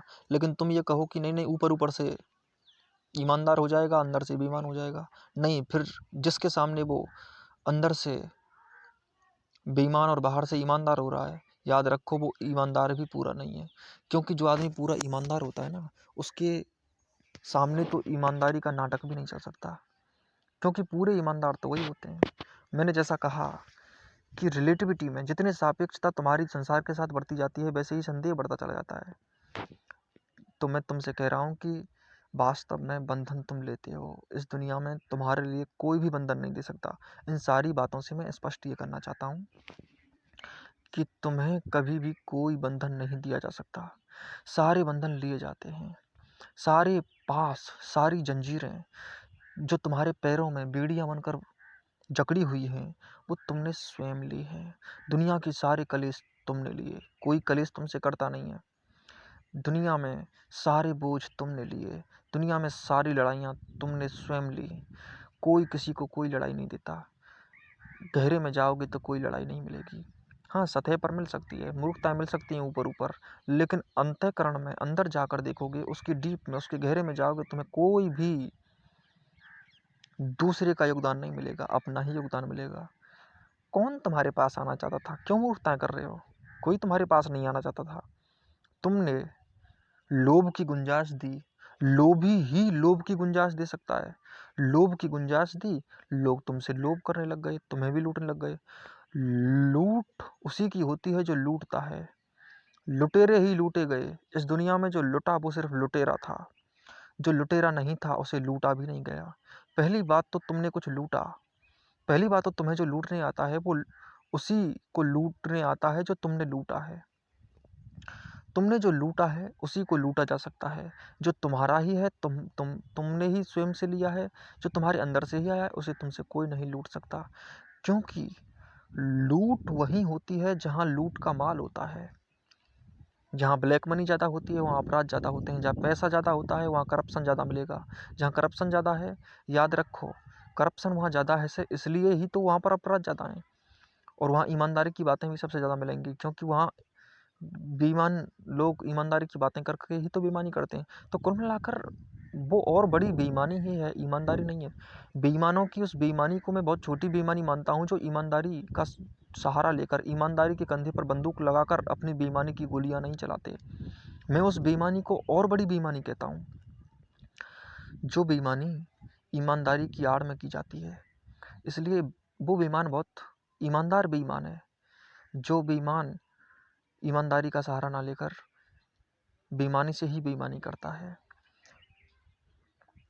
मुझे नफरत है ईमानदार बेईमानों से, लेकिन बेईमान ईमानदार जो हैं उनसे भी ज़्यादा नफरत है। दरअसल मैं कहूँगा, ये शब्द बोलना पड़ रहा है कि नफरत है नहीं। मैं तुम्हें समझाने के लिए, जोर डालने के लिए बोलता हूँ। नफरत योग्य सच में वही है। दरअसल नफरत प्रेम का ही एक रूप होती है। नफरत कोई बुरी चीज़ नहीं है कि नफरत करनी पड़ती है। नफरत भी प्रेम के बीज ही तो हैं। बीज अगर नफरत का ना हो तो करुणा का वृक्ष नहीं पैदा हो सकता। इसलिए मैं जो तुमसे कह रहा हूँ कि बेईमान ईमानदार खतरनाक होते हैं ईमानदार बेईमानों से। अगर कोई बेईमान ईमानदार है कि मैं बेईमान हूँ भाई, तो वो ईमानदार है। लेकिन कोई व्यक्ति कहता है कि मैं ईमानदार हूँ लेकिन है बेईमान, तो बहुत बड़ा बेईमान है। इसलिए मैं तुमसे जो बातें कह रहा हूँ उनको समझो। वो व्यक्ति जो कहता है कि हम लोभी नहीं है, हम तो लूट लिए गए, सच में बात यह है कि इतने बड़े लुटेरे हैं वो, साथ में वो लुटेरे तो हैं ही, कायर भी हैं। लुटेरे तो हैं ही, कायर भी हैं, क्योंकि वो लूट भी नहीं सकते और लूटना चाहते हैं। इसीलिए इतनी बड़ी बेईमानियाँ उन लोगों में पैदा नहीं होती जो बेईमानी को सीधी सीधी स्वीकार कर लेते हैं। वैश्याएँ वैश्यालयों में नहीं मिलती। वो तो कह देती हैं कि हम वैश्याएँ हैं, लेकिन वैश्याएँ वो ज़्यादा बड़ी होती हैं जो जिस्म का सौदा कर भी लेती हैं और ये भी कहती हैं कि नहीं नहीं, जिस्म का सौदा नहीं किया मैंने, ये तो मैंने बस शादी की है। वह वैश्या ईमानदार है जो अपने को वैश्या कह देती है। वो वैश्या ईमानदार नहीं है जो स्वयं को वैश्या नहीं कहती और जिस्म बेचती फिरती है, झूठे सहारे मांगती फिरती है। वो वैश्या ज़्यादा बड़ी वैश्या है। बेईमान वैश्या, ईमानदार वैश्या सीधी सरल मासूम है, बेईमान वैश्या खतरनाक है। इसलिए इन बातों को समझने का प्रयास करो। मैं तुमसे कह रहा हूँ कि जब बालक पहली बार कुछ पकड़ने के योग्य बनता है तो उसकी पहली जिम्मेदारी आती है और तो साथ ही संदेह भी आ जाता है। लेकिन अगर संदेह वो ना करे, दरअसल वो बंधन में उस दिन आता है जिस दिन संदेह तो छोड़ देता है, दूसरों की बातें ज़्यादा सुनने लगता है। जिस दिन बिना संदेह किए आंख मीच कर मूर्खों की तरह, अंधों की तरह आगे चला जाता है, यानी पहली अंधता कहूँगा मैं उसको। प्रथम अंधता अनंत अंधताओं को जन्म देती है। एक अंधेरा करोड़ों अंधेरे को पैदा कर देता है। एक आदमी अगर अंधा है तो वो क्या व्याख्या कर लेता है, कुछ भी व्याख्या कर लेता है कि ये चीज़ वैसी होगी, ये चीज़ वैसी होगी, होगी में व्याख्या शुरू कर देता है, क्योंकि पहला अंधापन है। अब ये पहला अंधापन अरबों अंधेपनों को जन्म देगा, अरब अरब अंधेपन के तथ्य देगा। अब वो चूंकि पहला ही तथ्य अंधा था, तो एक आधारभूत नींव से, एक जड़ से बहुत बड़ा वृक्ष बनेगा। एक छोटी सी जड़ इतनी बड़े वृक्ष में परिणित हो जाएगी। एक छोटा सा अंकुरण जो कि एक अंधापन था, इतने बड़े अंधेपनों को जन्म देगा कि अरब अरब अंधे हो जाएंगे उसके तथ्य। उसके बाद में वो इतना बड़ा अंधा होगा कि हर बात की झूठी व्याख्या करेगा। कितना बड़ा अंधापन हो गया, देख रहे हो तुम। इतना बड़ा अंधापन कैसे हुआ? दरअसल इतना बड़ा अंधापन इसलिए आया क्योंकि एक अंधापन था, तो पहली पकड़ ही, पहला धोखा ही अनंत धोखों को जन्म देता है। पहला बंधन ही अनंत बंधनों को जन्म देता है। पहला बंटवारा, पहला द्वैत ही अनंत द्वैतों को जन्म देता है। तो पहली पकड़ ही करोड़ों करोड़ों अरबों अरबों पकड़ों को पकड़ने के लिए कहती है। एक चीज़ पसंद आती है, फिर करोड़ों चीज़ें फिर पसंद आने लगती हैं। बाजार में एक चीज़ लेने जाते हैं, लेकिन करोड़ों चीज़ें लेने की लालसा उठ खड़ी होती है। बाजारीकरण हो जाता है हमारा। बाजारीकरण का अर्थ होता है हमारा बट जाना। बाजारीकरण कुछ नहीं होता, तुम्हारी जो मार्केटनेस है, जो तुम्हारा बाजारीपन है, वो उठ खड़ा होता है। बंटवारा ही बाजारीकरण है। बंटवारा ही तुम्हें खींचता है अपनी तरफ, क्योंकि एक बंटवारे ने पहली बार खींचा। संदेह को तुमने कोसों दूर छोड़ दिया, झूठे विश्वास पैदा कर लिए।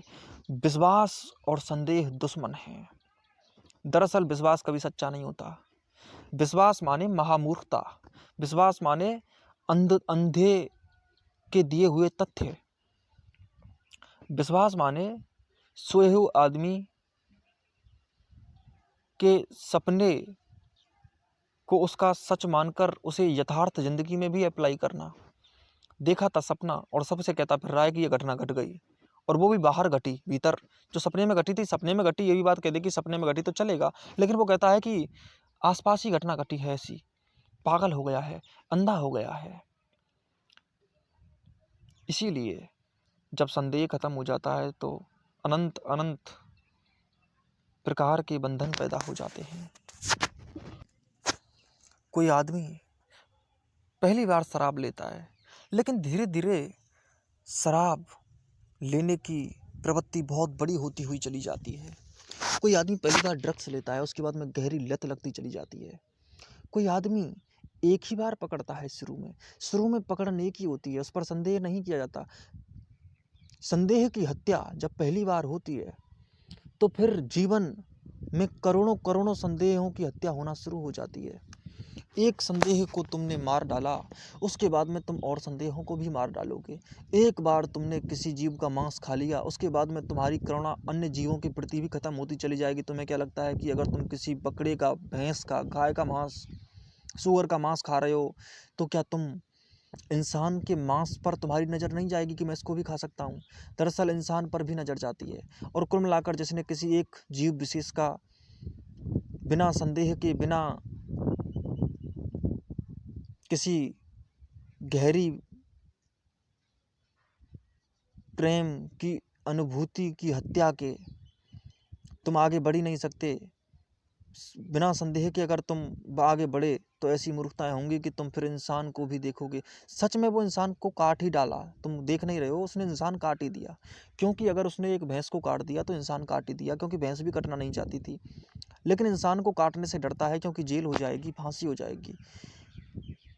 और इंसान गोलियां मारता है इंसानों को, उसमें कौन सी बड़ी बात है?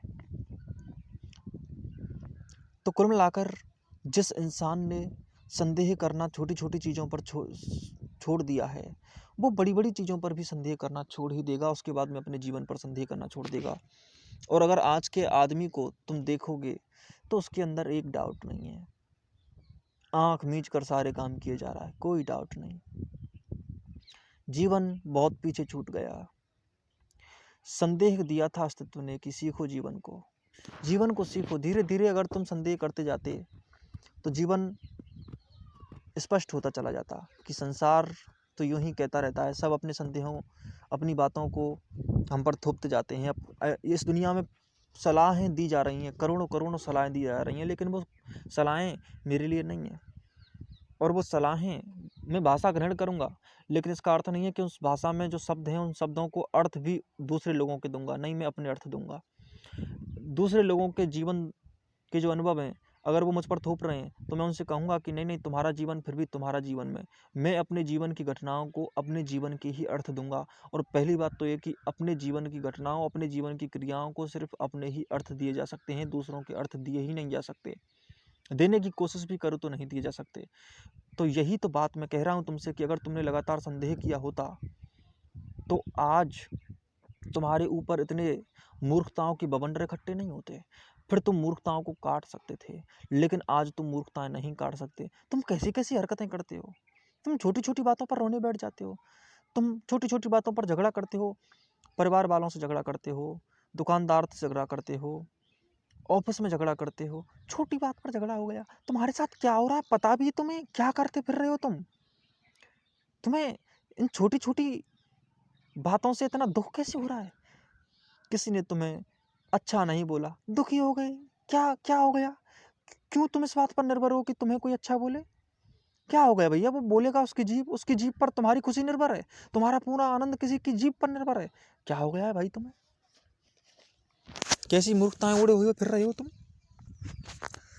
दरअसल कुछ छोटी सी बात हो जाती है, ऐसे भी लोग हैं जो सोचते हैं कि माँ क्या सोचेगी मेरे बारे में, इस छोटी सी घटना की वजह से। इस वजह से वो सुसाइड कर लेते हैं, फांसी लगा लेते हैं। मेरे बारे में आसपास के लोग क्या सोचेंगे, मेरे गांव के लोग क्या सोचेंगे, इस बात की वजह से फांसी लगा लेते हैं लोग। इस बात की वजह से सुसाइड कर लेते हैं लोग। अभी एक घटना घटी थी कि एक बालक था, वो पबजी गेम खेल रहा था, वीडियो गेम। तो उसकी माँ सिर्फ इतना कह रही थी कि बेटा रात बहुत हो चुकी है, सो जा सो जा। उससे वो कहती थी, कहना चाहिए। इसी बात पर उसने अपनी माँ की हत्या कर दी कि ये बार बार मुझे परेशान करती है। सोचो, वो आदमी, वो बालक जो 20-22 साल का है, वो किस दुनिया में प्रवेश कर चुका है। उसका संदेह कितना पीछे रह गया कि वो इतना भी संदेह नहीं कर सकता कि मैं जो कर रहा हूँ वो कहीं गलत तो नहीं है। एक अमेरिकन स्कूल में एक टीचर ने स्टूडेंट से बस थोड़ी सी सख्ती से पेश आ गया था उसके साथ। स्टूडेंट दूसरे दिन बंदूक लेकर आया और टीचर को गोली मार दी। इन बच्चों की दशा क्या है? इनका संदेह कहाँ चला गया? सोचो, आदमी कितना कमजोर हो सकता है। इतना कमजोर हो जाता है कि जो आदमी समाज की सेवा के लिए नेता बनाया जाता है वो भ्रष्टाचार करता है। सोचो कितना संदेह तोड़ना पड़ता होगा उसे, कितनी मूर्खता है, कितना अंधापन चाहिए ऐसा करने के लिए। यहाँ ब्यूरोक्रेट्स करप्शन में सबसे अव्वल श्रेणी में आ रहे हैं। उनकी सूचनाएं आप रोज, खबरें आप पढ़ ही लेते होंगे। जो आदमी इतना पढ़ा लिखा, वो आदमी कैसे करप्शन कर सकता है? लेकिन करप्शन कर देता है। सोचो वो आदमी कितना मारा होगा अपने जीवन में उठे हुए संदेहों को। अपने ऊपर संदेह नहीं किया, डाउट नहीं किया, एक बार भी नहीं सोचा उसने ऐसा कैसे हो गया। इतनी मूर्खताएं, इतना द्वंद कैसे पैदा हो गया उसके अंदर कि वो सोच भी नहीं सकता, छोटी छोटी बातें भी नहीं सोच सकता। ऐसा हो कैसे गया? बूढ़े बड़े किसी सहारों की भीख मांगने लग रहे हैं। इतनी उम्र गुजारी है, कोई अनुभव नहीं है इस आदमी को। कितना डाउट मारा होगा पूरी उम्र इसने, कितनी मूर्खताएं, कितने जाल खड़े किए होंगे इसने। आदमी अपने जीवन में खाता है, पीता है, सोता है, 3-4 बातों से संतुष्ट हो गया, कभी संदेह नहीं किया। कितनी गहरी मूर्खता चाहिए इसके लिए। हो सकता है कि मूर्खता में महा PhD, मूढ़ता में। मूढ़ भी ठीक है, लेकिन मूर्ख तो उसका तो बहुत ज़्यादा ऊंचा स्थान हो गया। इन लोगों को आप क्या कहोगे? इन मतिमंदों को क्या कहोगे? इन अंधों को क्या कहोगे? मैं उन अंधों को अंधा नहीं कहता जिनके पास आँख नहीं है, मैं इन अंधों को अंधा कहता हूँ जिनके पास आँख है लेकिन देख नहीं सकते। इनकी हालत ज़्यादा ख़राब है। आज आदमी डिप्रेसिव जोन में जी रहा है, सिजोफ्रेनिक हो गया है, फोबिक एंजाइटी से युक्त है, उसे हजारों तरह के मनोविकार हैं। इतनी अधिक कमजोरियां एक साथ तो नहीं आ गई होंगी। कितने ही ट्रॉनिक अटैक्स होंगे उसके ऊपर। ट्रॉनिक अटैक्स मतलब जिनसे वो ऐसा बना, भय उसके अंदर आया, उसकी पूरी ज़िंदगी उसके लिए एक यात्रा की तरह गुजरी होगी, तभी जाकर वो ऐसा बना है। इतनी जल्दी तो बन नहीं गया है। इसका अर्थ इतना ही है कि उसने संदेह छोड़ दिया, उसने सीखना छोड़ दिया। संदेह होता है तो उस पर काम करना चाहिए। संदेह है तो उसको समझने की कोशिश करनी चाहिए। एक बार भी कोई समझने की कोशिश करता है तो उसके बाद में उसके लिए आसानी बढ़ती चली जाती है। संदेह ही समझ को जन्म दे सकता है और तुम्हें विभिन्न प्रकार के जंजालों से बाहर ला सकता है। लेकिन अगर संदेह ही नहीं है तो ये सब संभव नहीं हो सकता। इसलिए संदेह अगर उठा है तो पीछे मत हटना, उसमें डूबना। संदेह हर किसी के अंदर उठता है, हर बात पर उठता है। आदमी क्षण क्षण इतनी लातें खा रहा है जिंदगी से। लातें लगती क्यों हैं? क्योंकि द्वंद है। आदमी सो क्यों नहीं पाता, रोता क्यों है? आदमी भारी भारी क्यों है, हल्का क्यों नहीं है? शीतलता कहाँ चली गई, शांति कहाँ चली गई? कहीं तो गई होगी। और इतना बोझिला कैसे है? इतना बोझिला है तो इसका अर्थ क्या है? इसका अर्थ सीधा साफ है कि आपकी एक यात्रा है जिसमें आपने संदेह आने पर उसको सम्मान नहीं दिया। संदेह को सम्मान दो, उसकी रेस्पेक्ट इस कदर करो कि जब वो आए तो उसे देखो, उसको बिठाओ, उसको पानी पिलाओ जैसे मेहमान को पिलाते हैं। वो मेहमान की तरह आया है तुम्हें कुछ कहने। वो मसीहा बनकर आया है। वो कह रहा है कि ये जो तुम आंखें मूंद रहे हो ना, सब कुछ देखते हुए भी अंधे बन रहे हो ना, ये उचित नहीं है। इस अंधेपन को देखो कि इसकी सच्चाई क्या है। और सच बात तो ये है कि उस अंधेपन से, उस अंधकूप से तुम तभी निकल सकते हो जब तुम ये बात समझ ही जाओ कि वाकई ये अंधकूप है और मेरी आंखें कुछ और ही देखने लग गई थीं। देखना को था कुछ और, देख लिया गया कुछ और, करना था कुछ और, करने में लग गया कुछ और। वहाँ पर बटाव शुरू होता है, इसलिए इस बटाव को देखो। वहाँ जब तुम इसको पकड़ लोगे संदेह को, तो उसके बाद में तुम्हारी अपनी यात्रा शुरू हो सकती है, उससे पहले शुरू नहीं हो सकती। संदेह को जिसने बहुत गहरे से प्यार कर लिया है, उसी को बुद्ध ने कहा था कि ये व्यक्ति अब मूल स्रोत की तरफ चल दिया। स्रोता उत्पत्ति फल को उत्पन्न हुआ। अब इसकी यात्रा शुरू हो जाएगी। अब ये संदेह कर करके जीवन को समझ लेगा। बहुत आसान है समझना। एक बार संदेह को सम्मान मिलना शुरू हो जाए, उसके बाद में जीवन को समझना बहुत आसान हो जाता है। जीवन धीरे धीरे हल्का होता चला जाता है, सच्चाइयाँ सामने आती चली जाती हैं।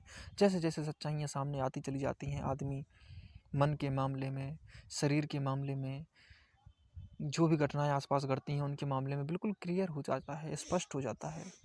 क्या बोलना है, क्या निर्णय लेना है, कहाँ कैसे किस कदर से अपनी आप को प्रस्तुत करना है, किस कदर चीज़ों को लेना है, किस किस कदर उनका महत्व उनके लिए देना है। जो चीज़ें जितने महत्व की हैं उनको उतना ही महत्व कितने देना है, ना किसी को कम महत्व ना किसी को ज़्यादा महत्व। इस कदर मुझे कैसे बनना है। जब इन बातों को धीरे धीरे वो जानने लगता है, समझने लगता है, तो उसकी आनंद की धारा धीरे धीरे उसके अंदर और गहरी होने लगती है। ठीक वैसे ही जैसे अगर आप सूर्य की किरण को अपने पास आते हुए देखते हैं और कोई सूर्य की किरण को देखकर सूर्य की तरफ चलने लग जाए, तो सूर्य नज़दीक आता चला जाएगा। मंजिल की तरफ पग चलने लग जाएं तो मंजिल नज़दीक आने शुरू हो जाती है।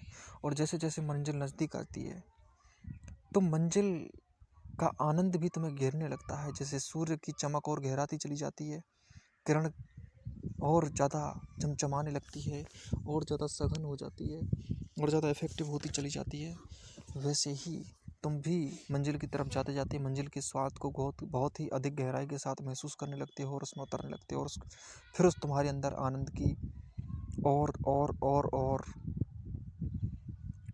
बढ़ोतरी होती चली जाती है। तो तुम्हारे मूर्खताओं की भी बढ़ोतरी संदेह की दूरी से होती चली जाती है।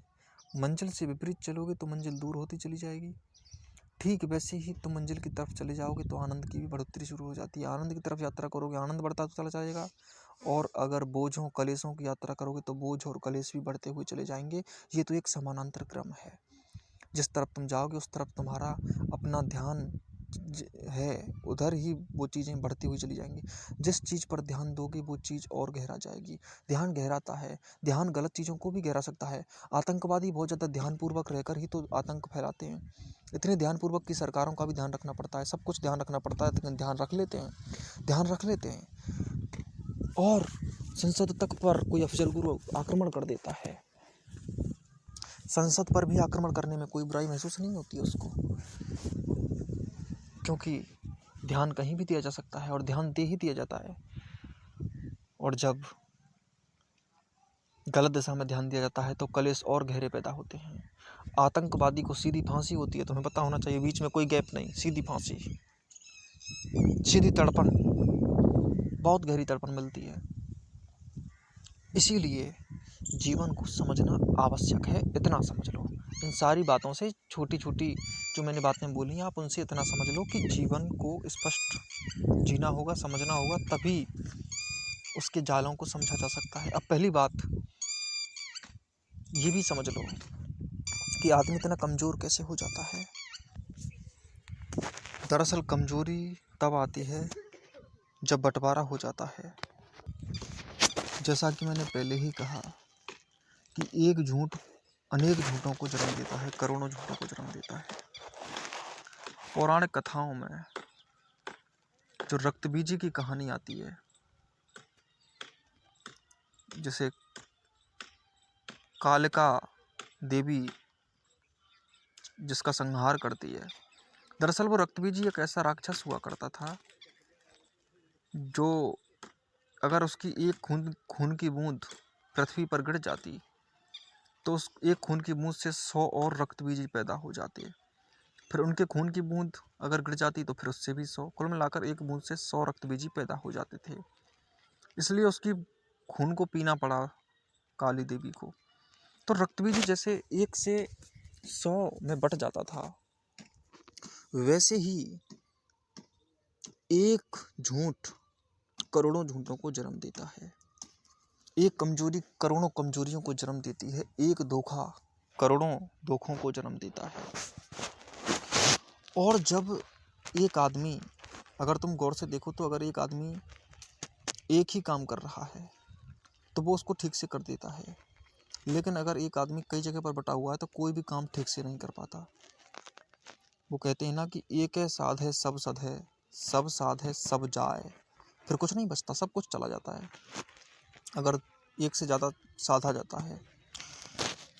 मल्टी डायमेंशनल जो व्यक्ति होता है वो भी व्यक्ति साध तो एक ही रहा होता है, लेकिन साधता अलग अलग समय पर अलग अलग बातों को है, लेकिन साध बहुत कुछ सकता है उसको, इसलिए उसको मल्टी डायमेंशनल या मल्टी टैलेंटेड व्यक्ति कहा जाता है। बहुआयामी प्रतिभा का जो धनी व्यक्ति होता है वो एक ही काम कर रहा होता है। साध तो वो एक ही बात रहा होता है, एक साथ बहुत सारी बातें नहीं साध रहा होता है। जितने भी बहुआयामी व्यक्ति हैं वो भी एक ही साधते हैं।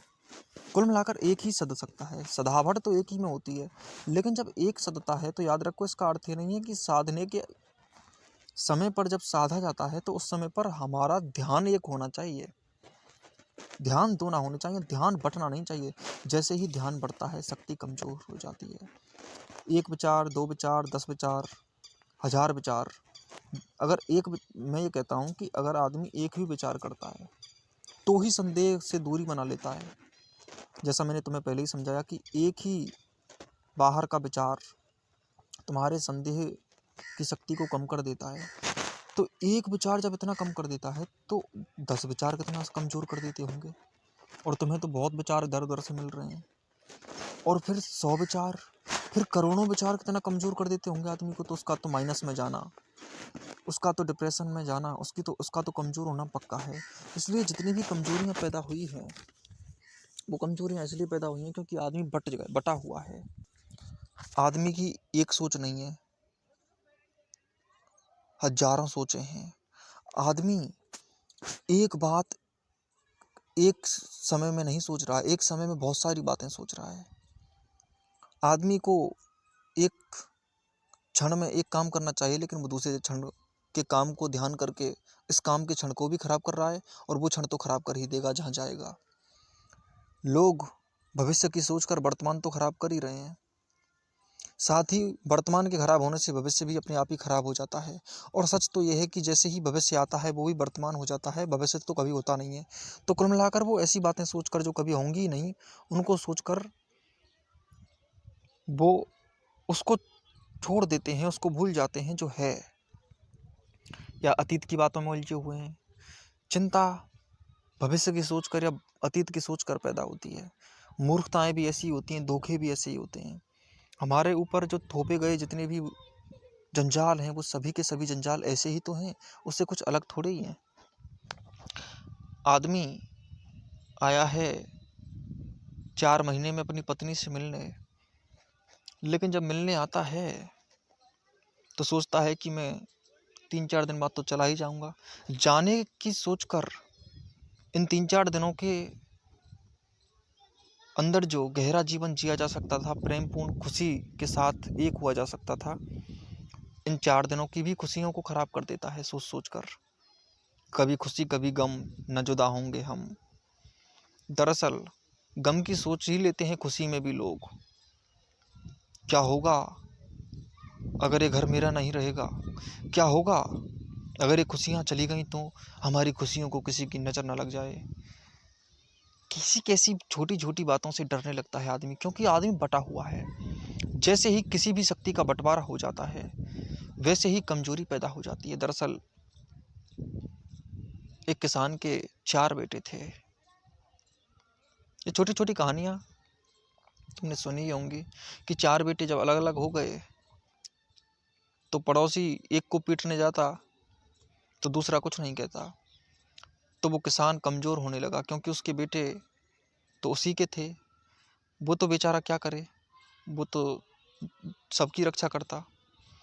तो जब एक बेटे को पड़ोसी पीटता तो दूसरा नहीं बोलता था, लेकिन फिर पिता ने उनको समझाया तो बड़ी मुश्किल से वो फिर दोबारा एक साथ हुए। उसके बाद में कोई भी पड़ोसी उन्हें पीट नहीं सकता था, क्योंकि वो चारों एक साथ थे। तो जब साथ होते हैं तो शक्ति बढ़ जाती है। संकेत है छोटा सा। कुल मिलाकर कहने की बात यह है कि जो बट गया उसकी शक्ति छीण हो गई। बटाव ही शक्ति छीणता की वजह है।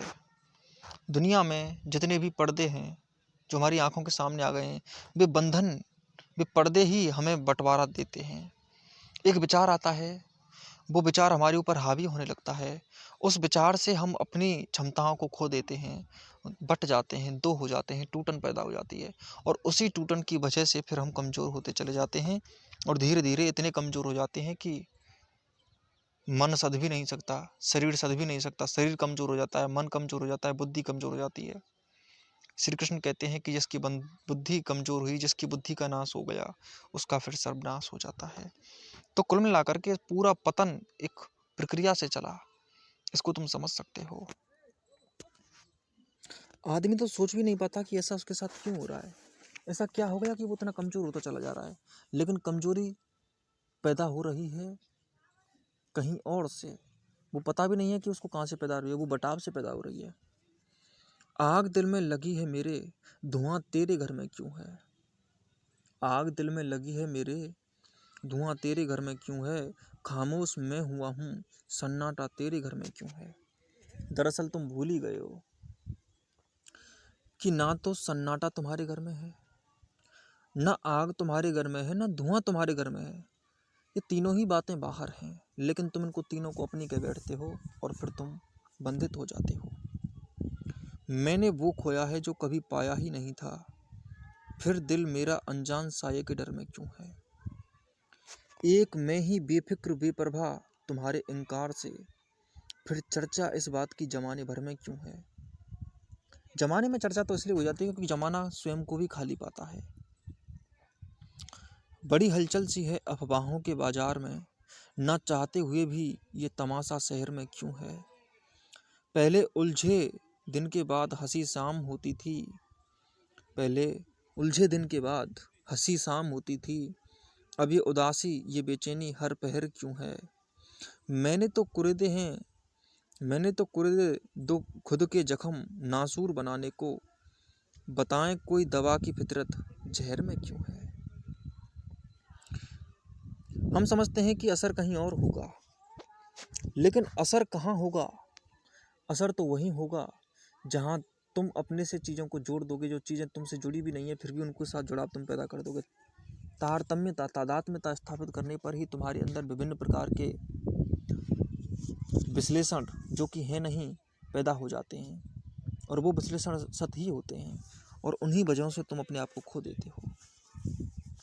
तुम क्या, पूरा का पूरा समाज, पूरे के पूरे देशों ने अपने आप को खोया है। ऐसी ऐसी घटनाएं घटी हैं दुनिया में, तुम सारी घटनाओं को देख सकते हो, कैसी कैसे मूर्खताओं के अड्डे बने हुए हैं।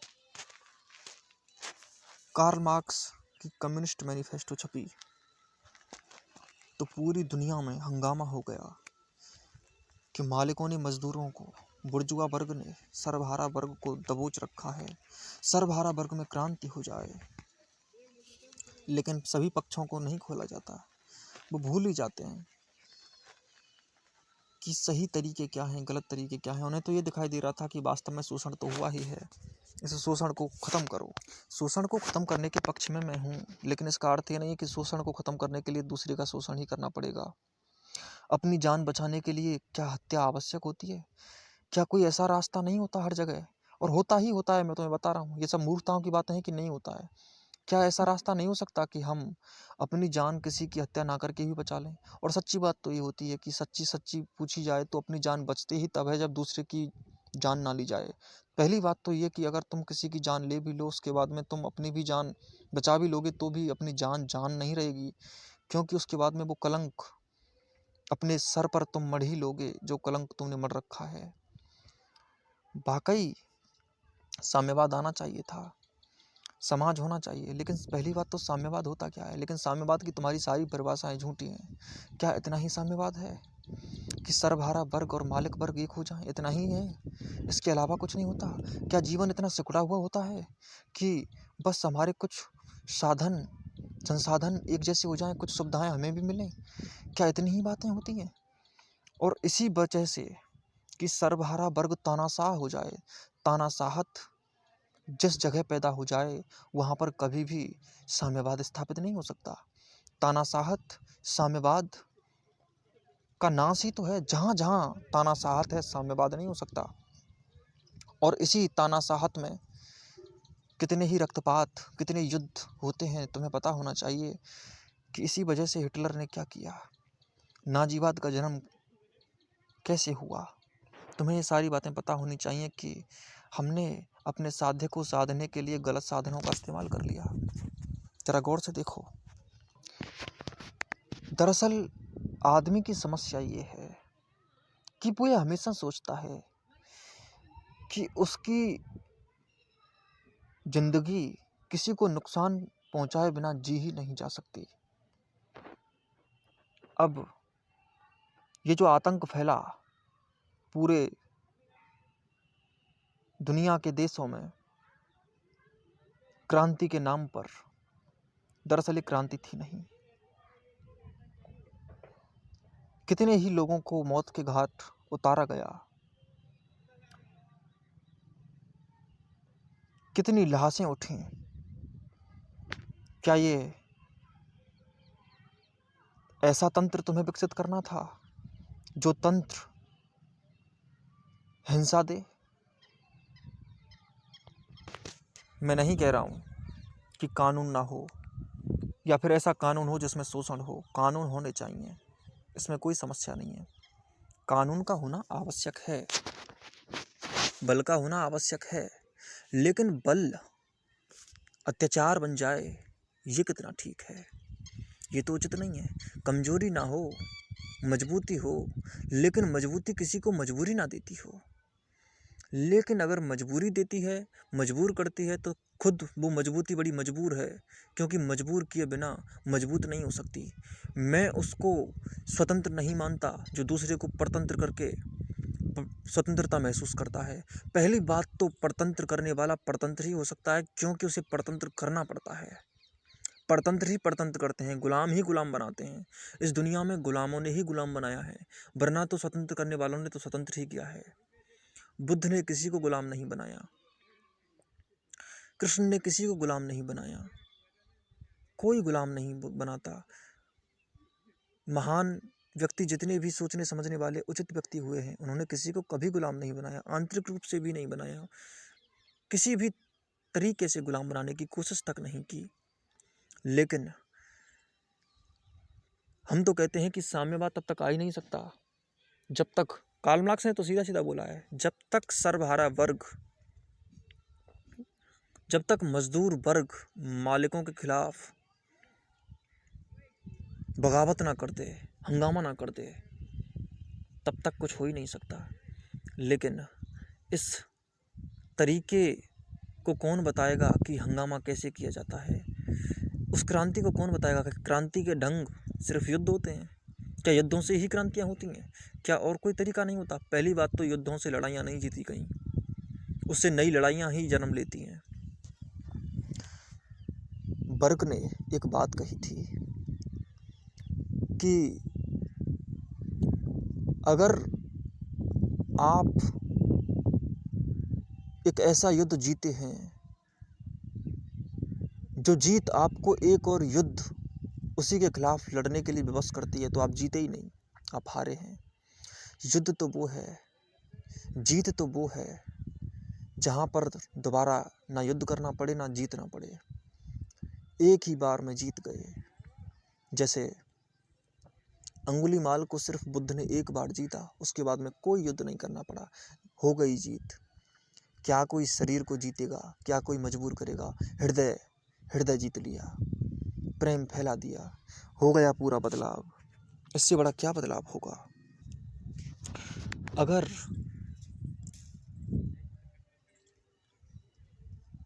मजदूर वर्ग कहता है कि मालिक हम पर अत्याचार करते हैं, हमारा शोषण करते हैं, अगर कार्ल मार्क्स कहता है कि साम्यवाद में सारी समस्याओं का हल है, और अगर मार्क्स कहता है कि लोकतंत्र में, कि राजतंत्र में, इन तंत्रों में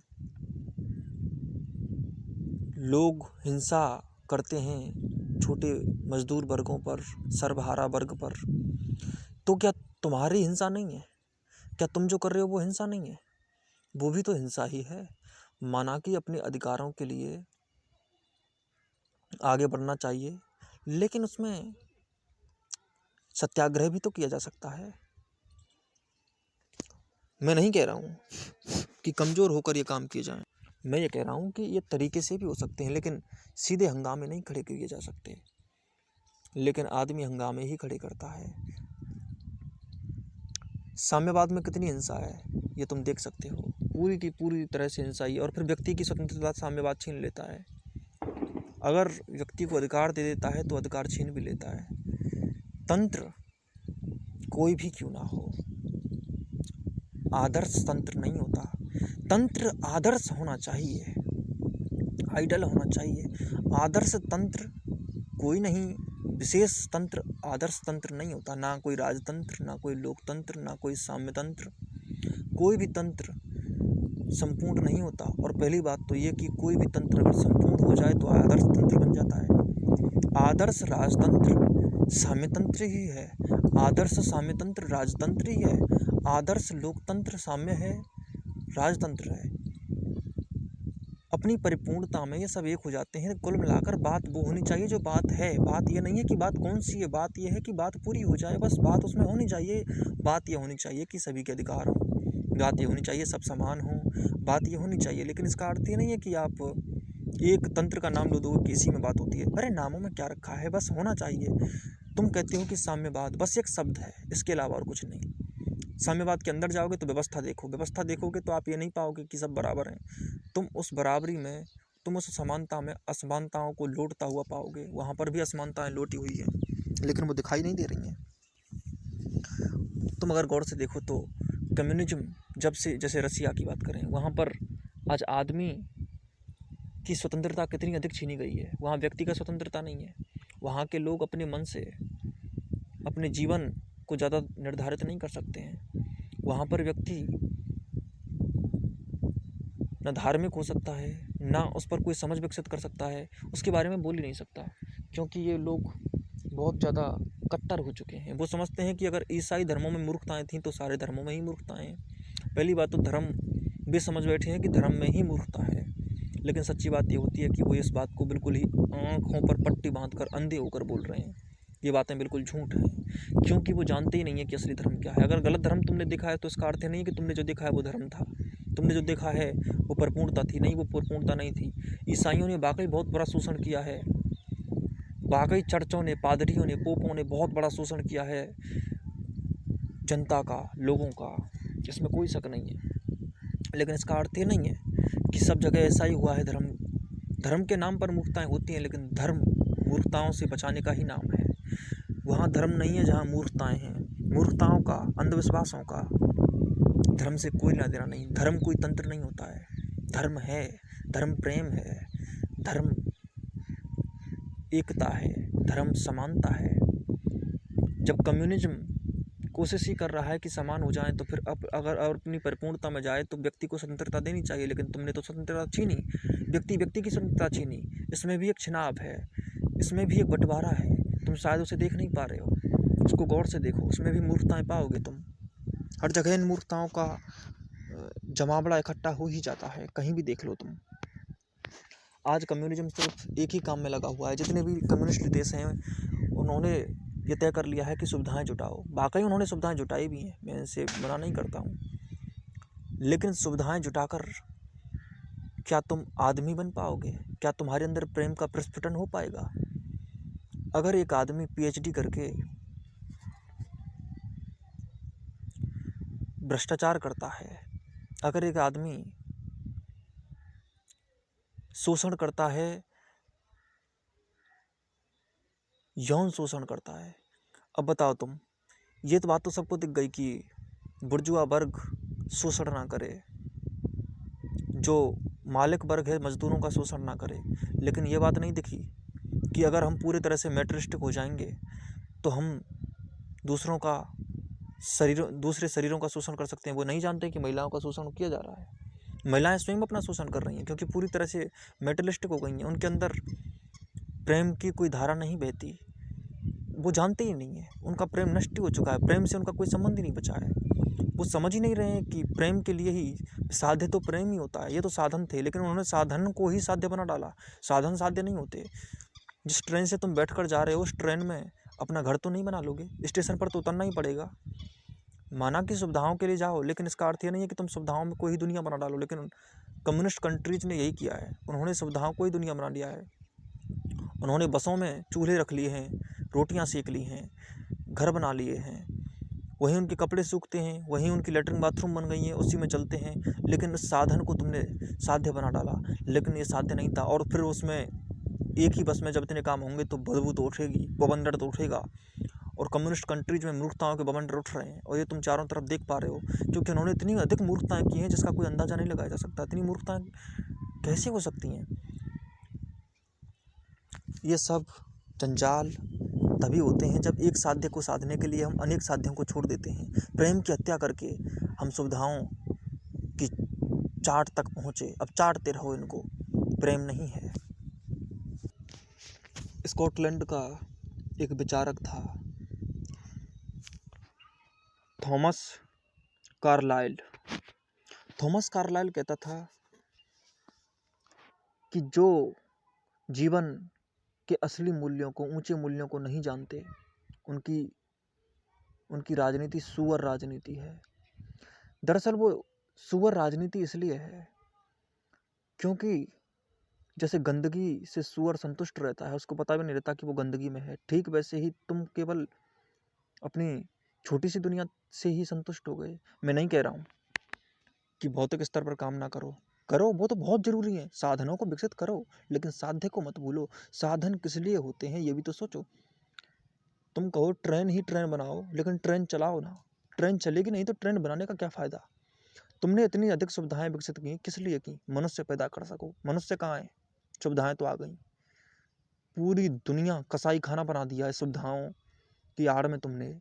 पूरी दुनिया में आज इतनी मन की अशांति, मूर्खताएं और इतना कमजोरी प्रवृत्ति का माइंडसेट पैदा हुआ है कि इसको तुम उपलब्धि कहते हो।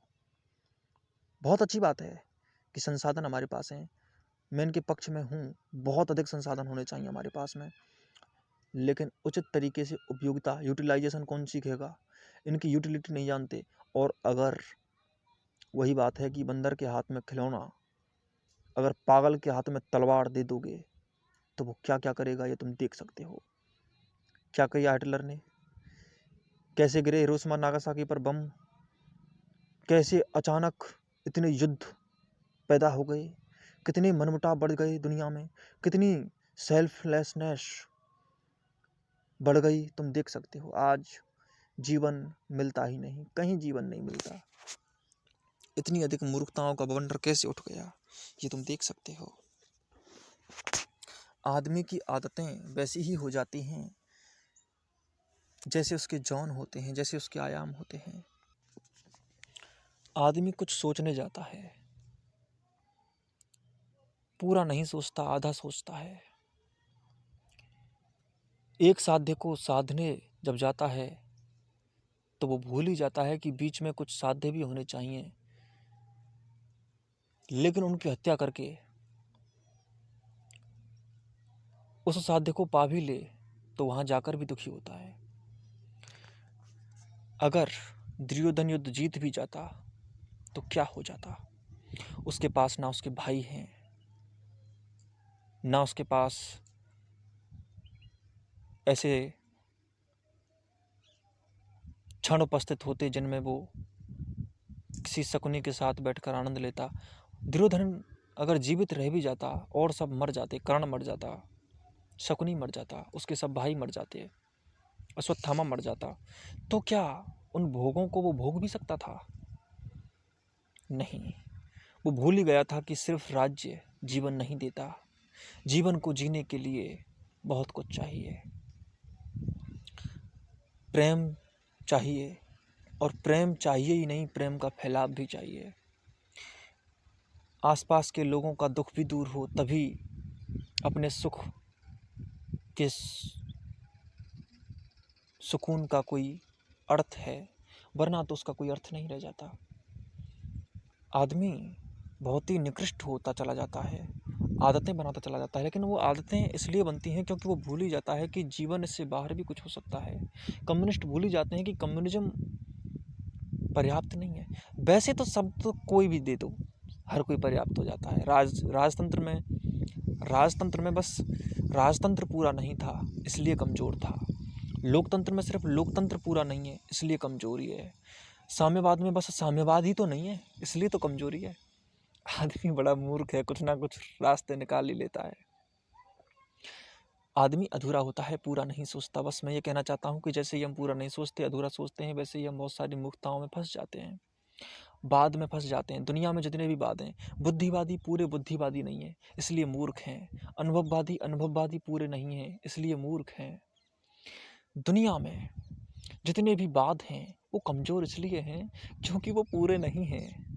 तथ्य अपनी परिपूर्णता में सत्य हो जाता है, झूठ अपनी परिपूर्णता में मिथ्य, अपनी परिपूर्णता में कथ्य हो जाता है, कथ्य अपनी परिपूर्णता में तथ्य हो जाता है, और तथ्य अपनी परिपूर्णता में सत्य हो जाता है, और सत्य परिपूर्ण ही होता है।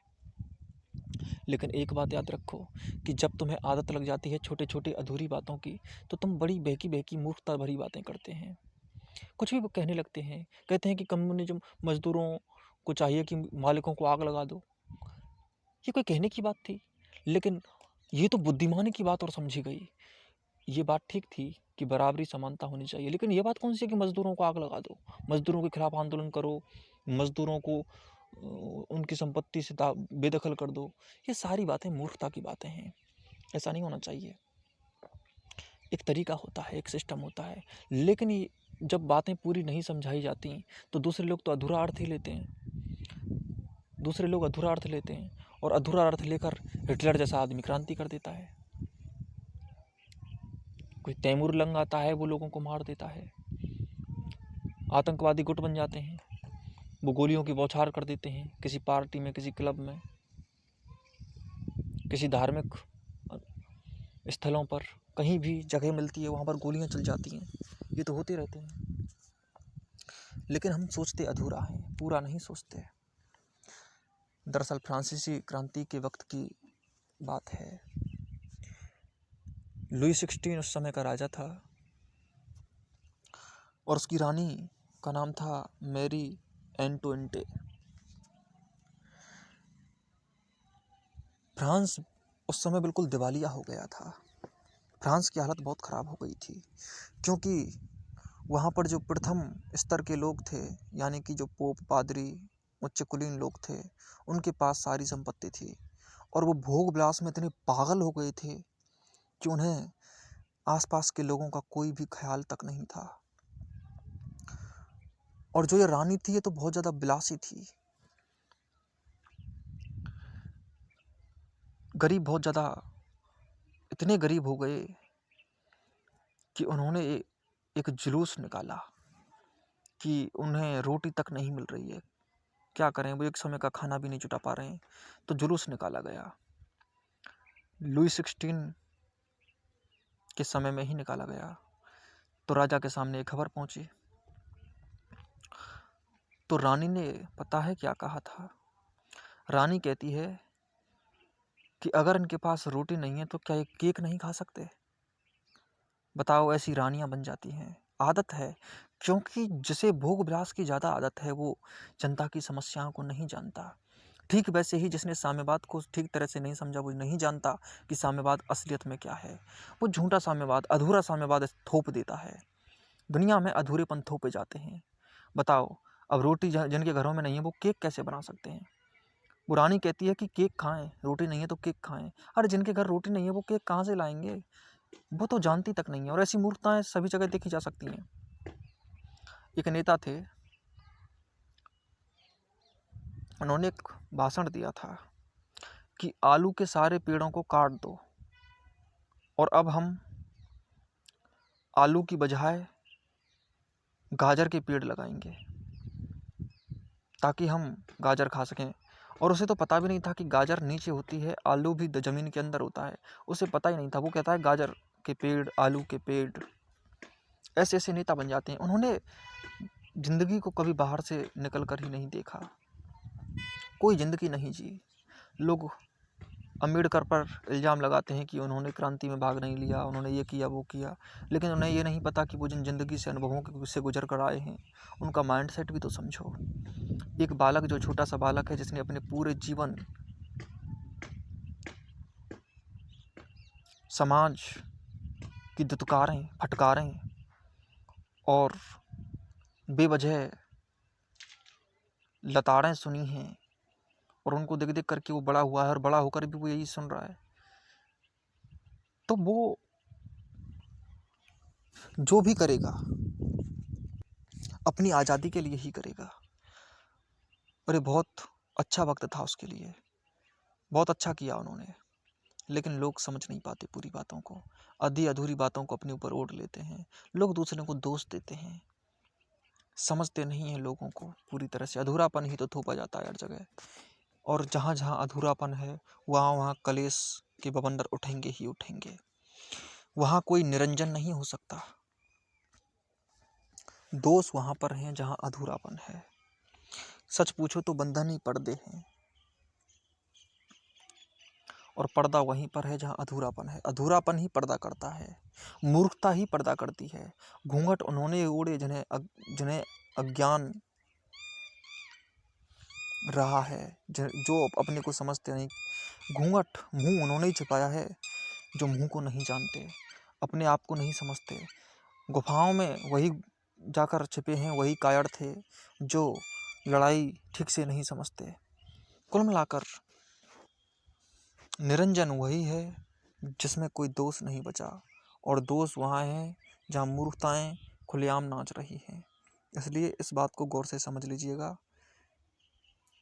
कि तुम्हें इन